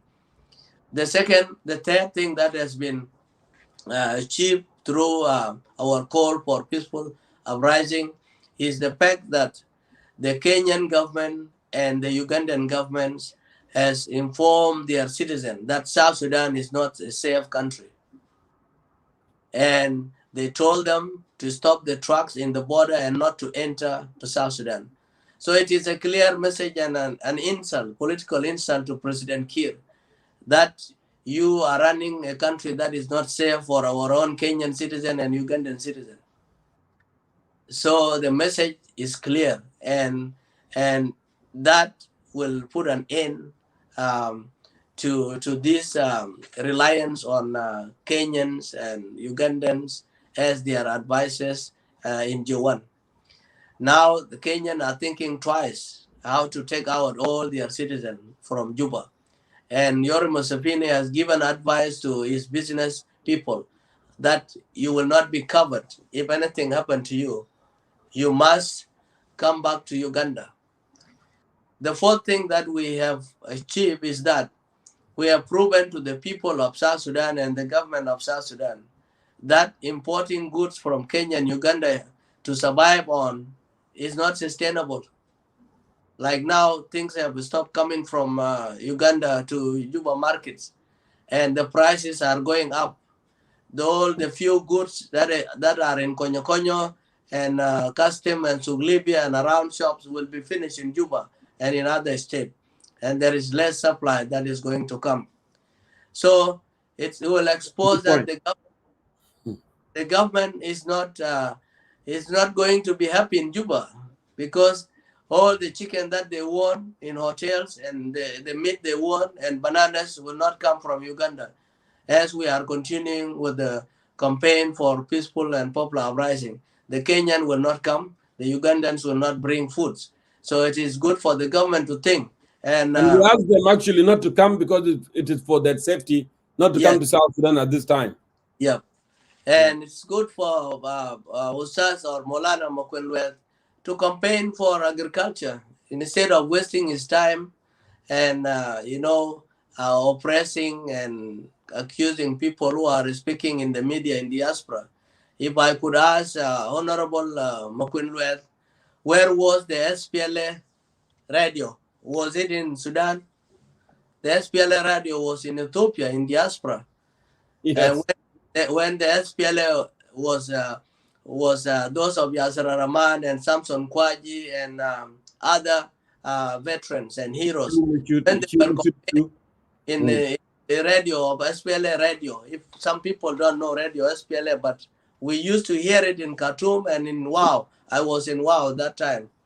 So the SPLA radio, Honorable Makwelwe, was not in South Sudan and it was not in Khartoum. So this is our radio. What Edward Achek is doing is the TV and the voice of the people, the suffering people. That cannot be allowed to talk on the TV that you have monopolized, and you don't want to allow the people to air out their concern. So we have left that South Sudan TV for you to continue to lie to people and to mislead people and not to talk about the people's rights. But for us, we have chosen to use Concerned Citizen Forum the people voice of our brother Edward Achek and other platforms in social media, and you will understand our message, and you will you will order the tanks to be on the street. Full stop. That's the point of the media. The message, the ultimate goal of the media is your message to be heard, and you have heard our message. That's why the tanks are on the street. So it is working, and if it is working for us and the suffering people, we don't have any reason to cease using it. We will use it effectively more than ever before.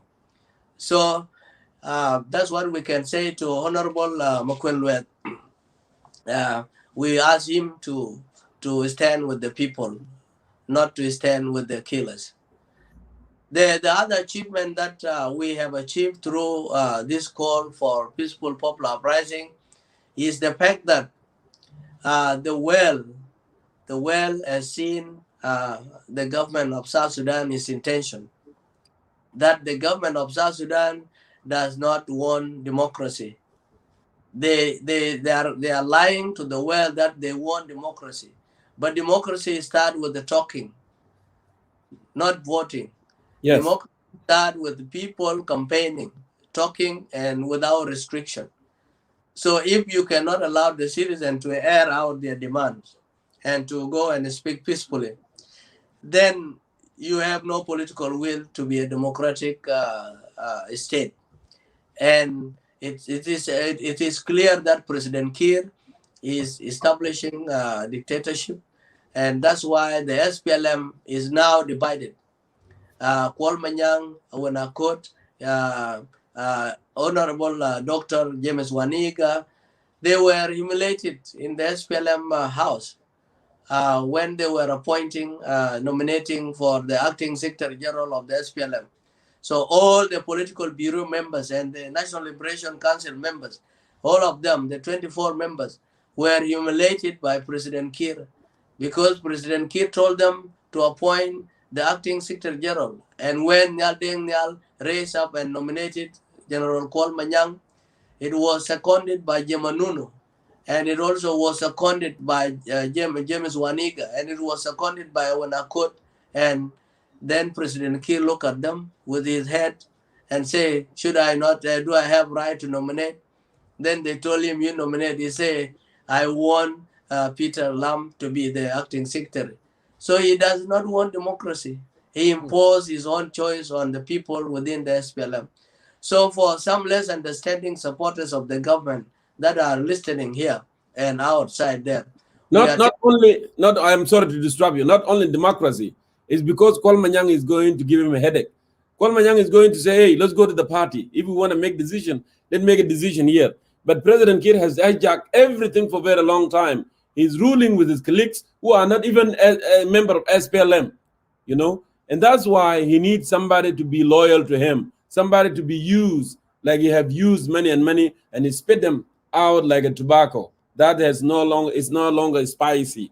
That's what he wanted to do there. But if you bring in Kwal Manyang, who told him not too long ago in 2006, sit here, it's going to be a headache. And he doesn't want that because we have seen how Kiir, have been behaving, for the last 16 years.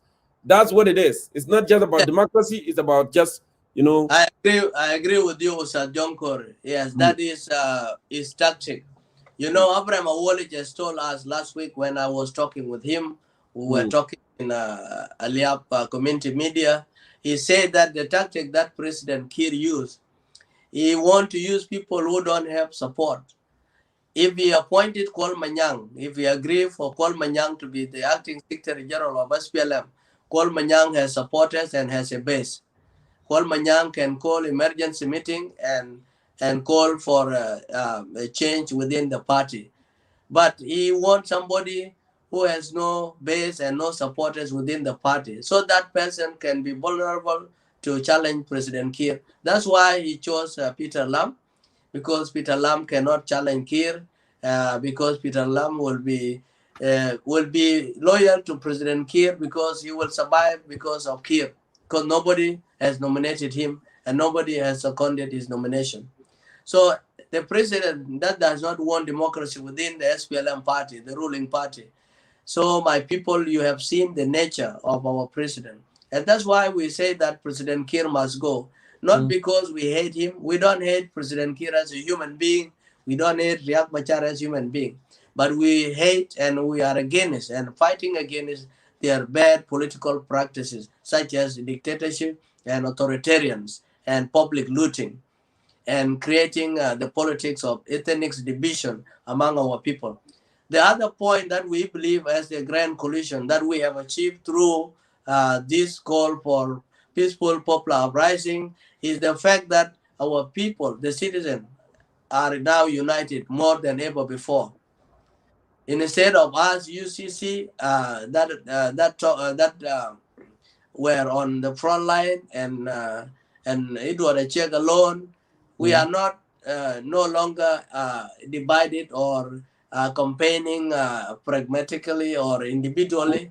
We are now a unified force for peaceful means of changing the regime.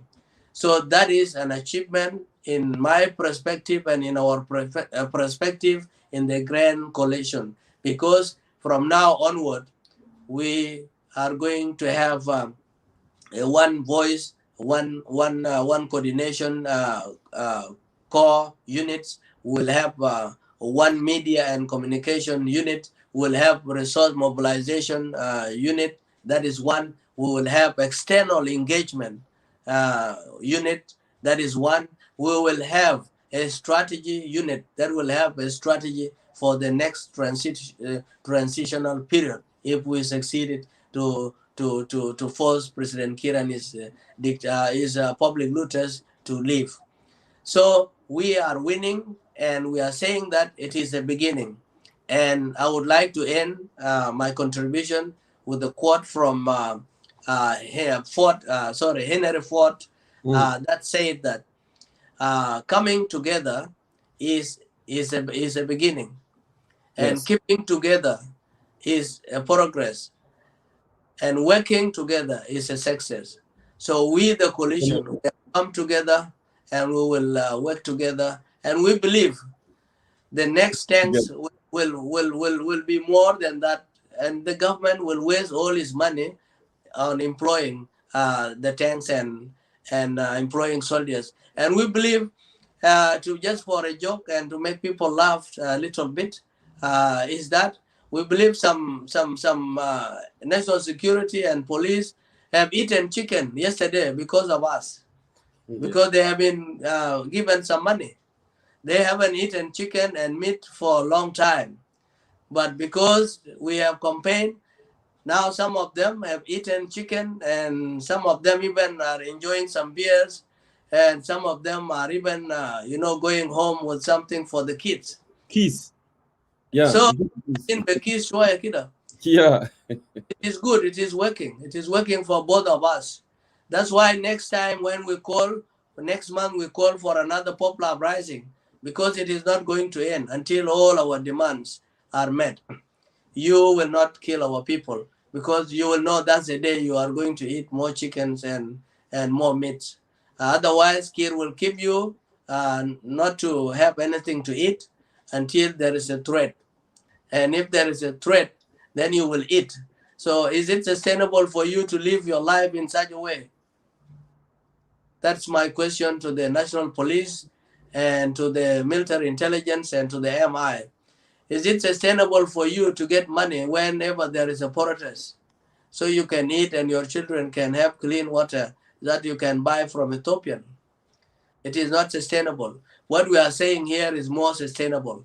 We want a government that listens to people without protest. We want the government that will pay salaries without protest. We want the government that will provide security without protest. Long live the people of South Sudan. Long live the Grand Coalition, and the struggle continue. Phenomenal. Phenomenal. Ustaz Moses Makir, really great message. Thank you.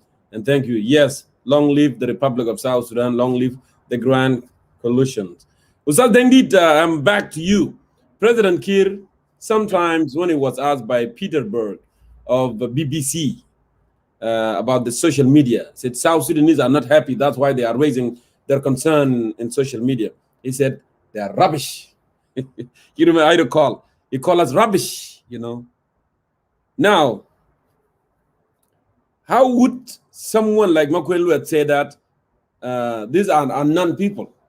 But we told people don't listen to them. But people are still listening to them. And they are still, you know, appealing and listening to them. I want you to make a comment on this. President Kiir keep calling us rubbish.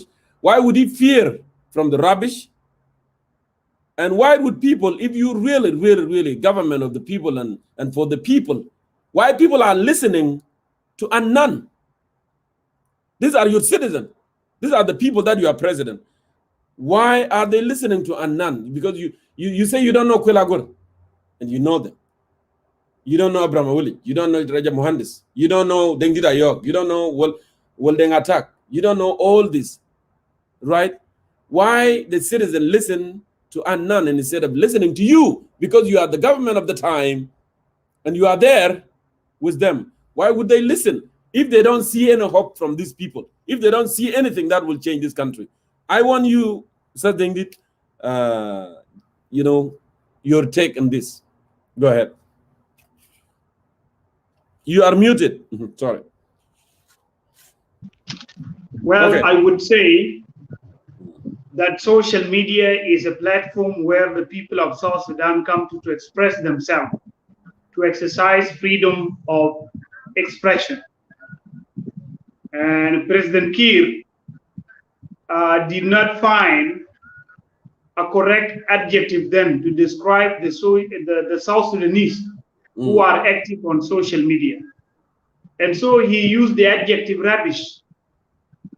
So calling South Sudanese who are active on social media, voicing out the concerns of the people of South Sudan, calling them rubbish is not acceptable from somebody who is a president, from somebody who is leading the nation, because a leader always must express himself in a language that is polite, in a language that is acceptable. Now that he has called us rubbish in the past, why did he put out the tanks? Why did he deploy soldiers in Juba? It is this rubbish that is making all these things. So that was not acceptable.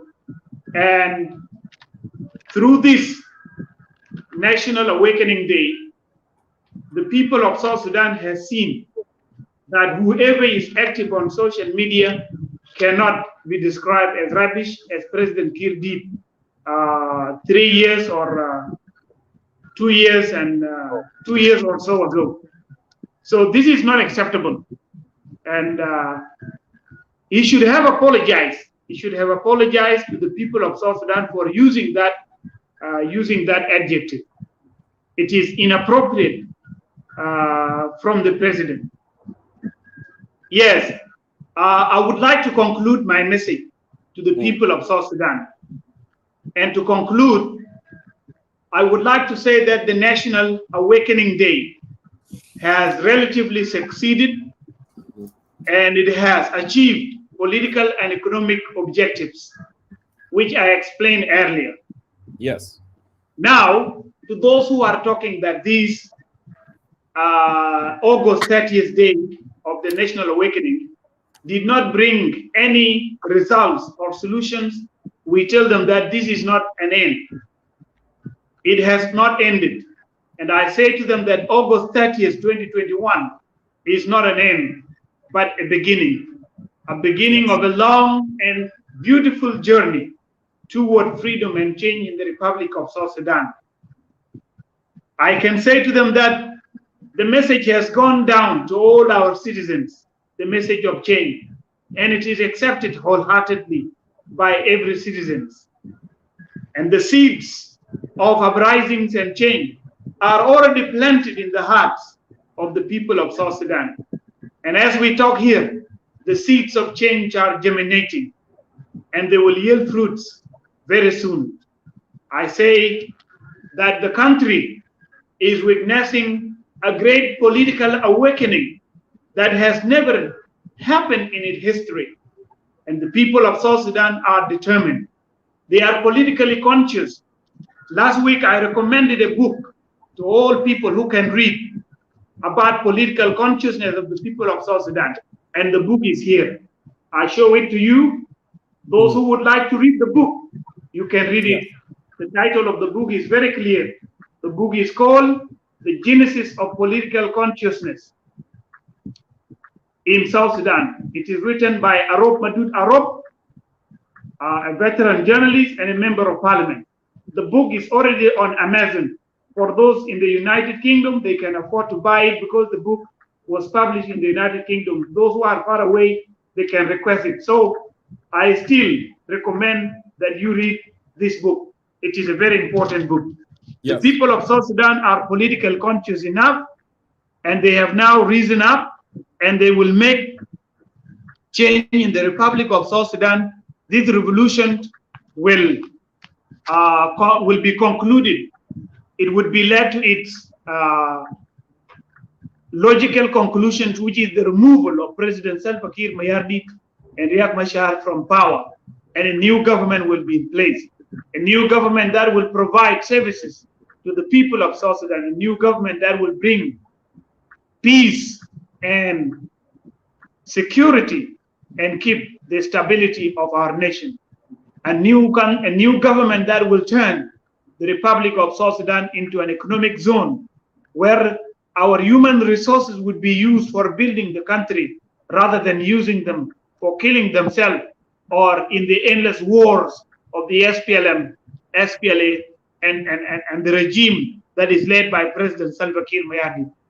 Things are changing in the country. My brother Moses has already spoken about Kenya and Uganda closing the borders as a result of insecurity in the country. And as we speak here, there is a looming crisis of fuel in Juba. There is shortage of fuel in Juba because last week or more than a week ago, the authorities in Kenya has issued a warning letter to their traders, to those who have trucks, those who bring goods and products to South Sudan to stop not going to South Sudan because it is an insecure area. The same thing Americans have done. They have issued a warning to their citizens not to travel to South Sudan. And the same thing the Ugandans have done. They have issued a warning to their citizens not to travel to South Sudan. And so things are not coming from Uganda, nothing is coming from Kenya. And the government that is leading the country is a government that does not produce anything. It is a government that depends on the neighboring countries. They bring everything from the neighboring countries. So the government is in a very weak position, my people. The government is in a very weak position. The government is internally in a great disagreement. And the people of South Sudan now are waking up, and the government will be brought down anytime. Today is the beginning, and we are going to continue to advocate for regime change in the Republic of South Sudan. And nothing is going to be impossible. With the people, nothing is impossible. With the people, there is power. With the people, there is determination. With the people, change will come. Because it is the same people that has been used throughout history to bring change, the desired change. So we hail our people, and it is these people that will bring change to the Republic of South Sudan. We are not dreaming. We are not dreaming, but we are just walking. This is not a daydream. It is a real dream, and we are walking, and the dream shall be achieved, no matter how long it will take. Because this regime that is in place is not a regime for the people of South Sudan. It is not a regime that is there on behalf of the people of South Sudan. It is a regime that has betrayed the martyrs. It is a regime that has betrayed all the liberation promises that were made during the War of Liberations. And they are just there for themselves. It is a government of interest. It is a political club that must be brought to an end. So my appeal to the people of South Sudan is to continue this struggle. And this struggle will yield its fruit very soon. This government is a weak government, and it is a wicked government. It is a corrupt government. It is inept. It is tyrannical. and it is dictatorial, and then it must go. This is our message tonight. The National Awakening Day has succeeded, and it has achieved its political and economic objectives. So to those who are in organized forces, we tell them that the regime is trying to appease you through the president by ordering the Minister of Labor to pay you, but you will be neglected very soon. To all our civil servants, we say that the regime is now appeasing you because it is under political pressure as a result of the demonstration that we have called for, but it will soon neglect you. This regime is treating you like an infant. When an infant cries, the mother will give him a breast so that the child is breastfed and keep quiet. So this is what President Kiir is doing. This is the tactic he's using. Because we are talking here, and because the people are determined to bring down the government, that's why it is giving you your salary so that you forget the crisis.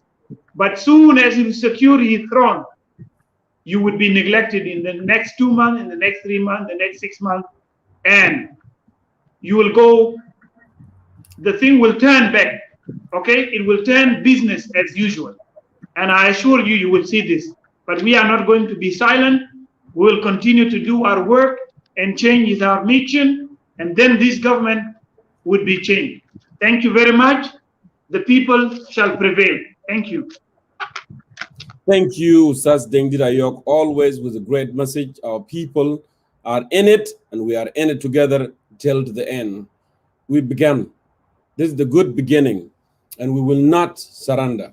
We will not back up, regardless of all these tanks, of all this heavy army. You cannot intimidate the nation. You cannot intimidate the sovereign, the people of South Sudan, the mighty people of South Sudan. You cannot intimidate them. I want to end by telling you the story. I love his stories. A story about myself. I'm not going to take long. Just be patient and listen. A story that happened, something that happened when I was a young boy, nearly between 13 and 14 in Khartoum. As I said many times here, actually I was raised by my uncle, my mother, brother. He's the one that raised me. He raised me in a very good way. So my uncle's wife, she's a good lady. She took care of me like her child. She cooked, she washed my clothes, she treated me good. And she was young too, because, you know, when I came to Khartoum, that's the time that my uncle got married. But because she's one of those ladies who were brought up with a good manner. So she's young. We used to have a kid in the neighborhood. I wouldn't say kid, he's like around 17 or 18. And I am 13 years old, between 13 and 14. My uncle's wife used to go to the market and buy stuff for the day. Meals, meat, you know, beans, fasulia, you name it. But there is one, you know, thug, Baltaji. He was there in the neighborhood. When he see my uncle's wife going to buy things, he just get in his way and intimidate her and loot the money from her every time. You know, will intimidate her and take the money from her. And my uncle's wife will cry, and she will come home, and always she will say, oh, that boy, he's the one took the money from me. My uncle is a very good guy. You know, he doesn't even go and ask. He doesn't even go and talk to the family of that boy. He just let it go. But I was not happy. I was not happy. I was building something inside me. But I'm scared because he's a very, very tall, big, but I am skinny and shorter than him. So one of the day, it happened like 5 times. And then one of the day, I told my uncle's wife, I'm going to go with you today. I'm going to walk with you. And I want to see what this thug, Baltaji, is going to do. And I'm going to fight with him. And she said, no, Jonko, you are small. I don't want you to get hurt. And I said, no. She said, no, I'm going to take a different route. She's going to go this way instead of going the normal way. And I said, no, go this way. I'm going to go with you. And she said, no, I don't want you to get hurt. And I said, no, let's go. We walk along, going to the butchery, butchery, Gizara, butchery, to go and buy meat,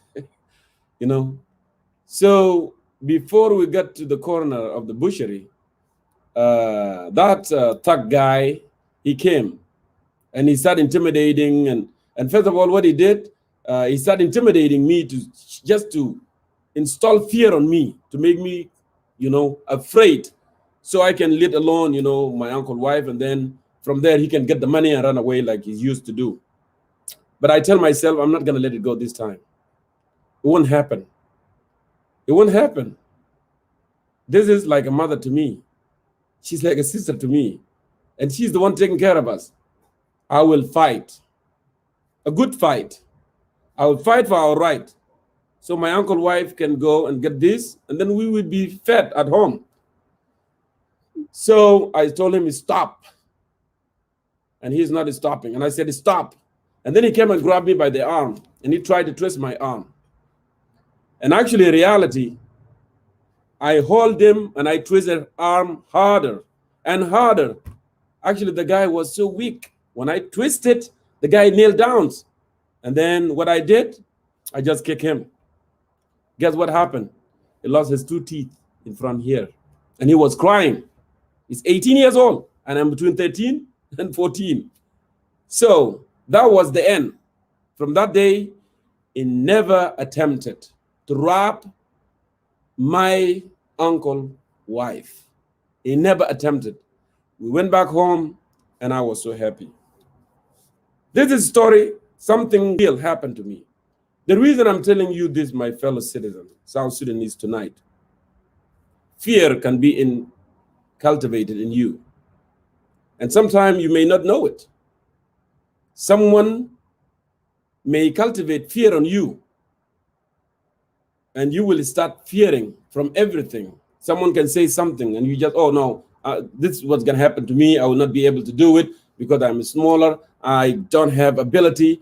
You don't want to use the ability. You don't want to use, you don't want to utilize the capacity that you have actually to overcome challenges. So that fear will drive you to be quiet sometimes. That fear will drive you away from your right. And I remember one of the days, reading for former president of the United States, FDR, Franklin Roosevelt. He said, I have nothing to fear but fear itself. I have nothing to fear but it's fear itself. So fear is a problem. When you're always afraid and afraid and afraid and afraid, even your right, it can be taken. I'm not telling you go and beat up somebody. I'm not telling you go and slap somebody. But for your right, you have to stand. For your right, you have to stand. This autocratic regime has cultivated fear in South Sudanese across the board for a very long time, since 2006. Jailing, creating a non-gunman. If you write an article, you'll be jailed, killing people, intimidating, beating them up.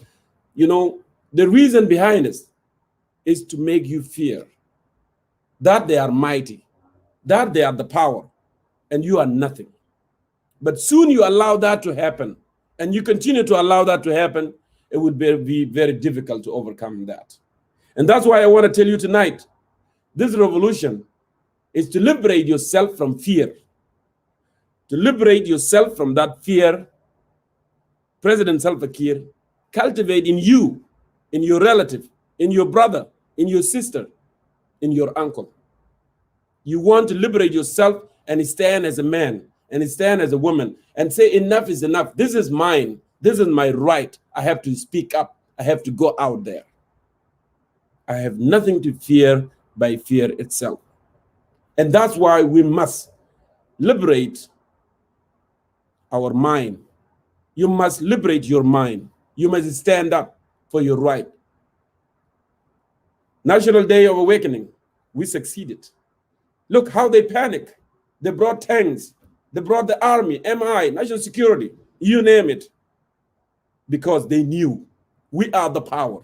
We are the people of South Sudan.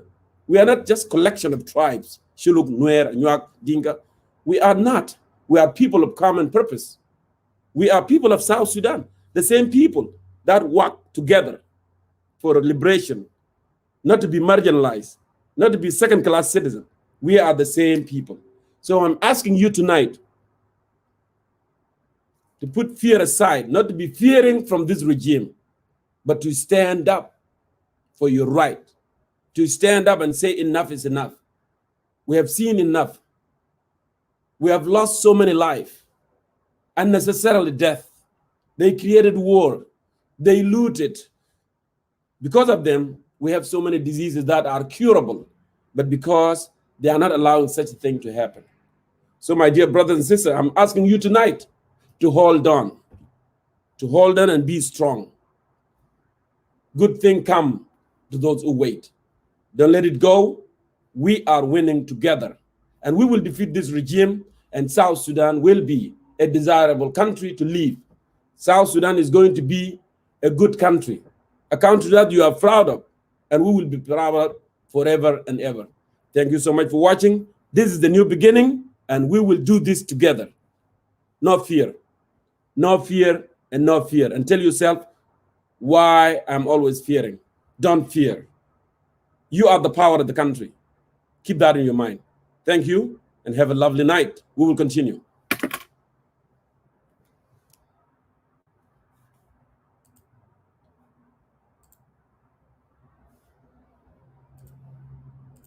Transforming the guns and the bullets, that is military power, transforming military power into political power, and using the political power to achieve socio-economic development rapidly, because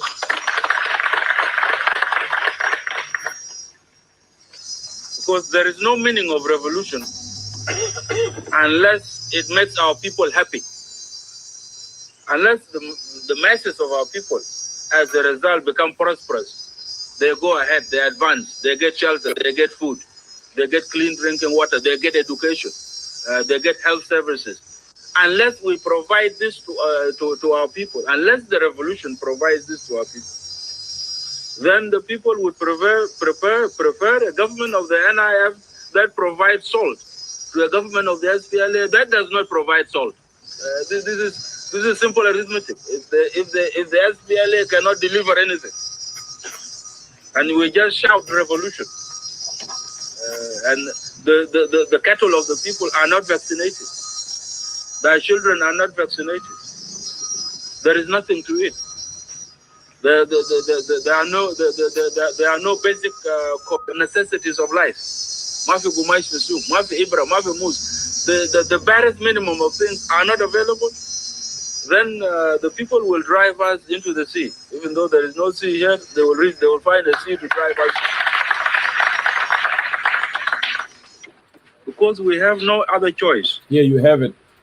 We have to drive them to the sea. Because nothing. We have to drive them to the sea. Thank you, and have a lovely night.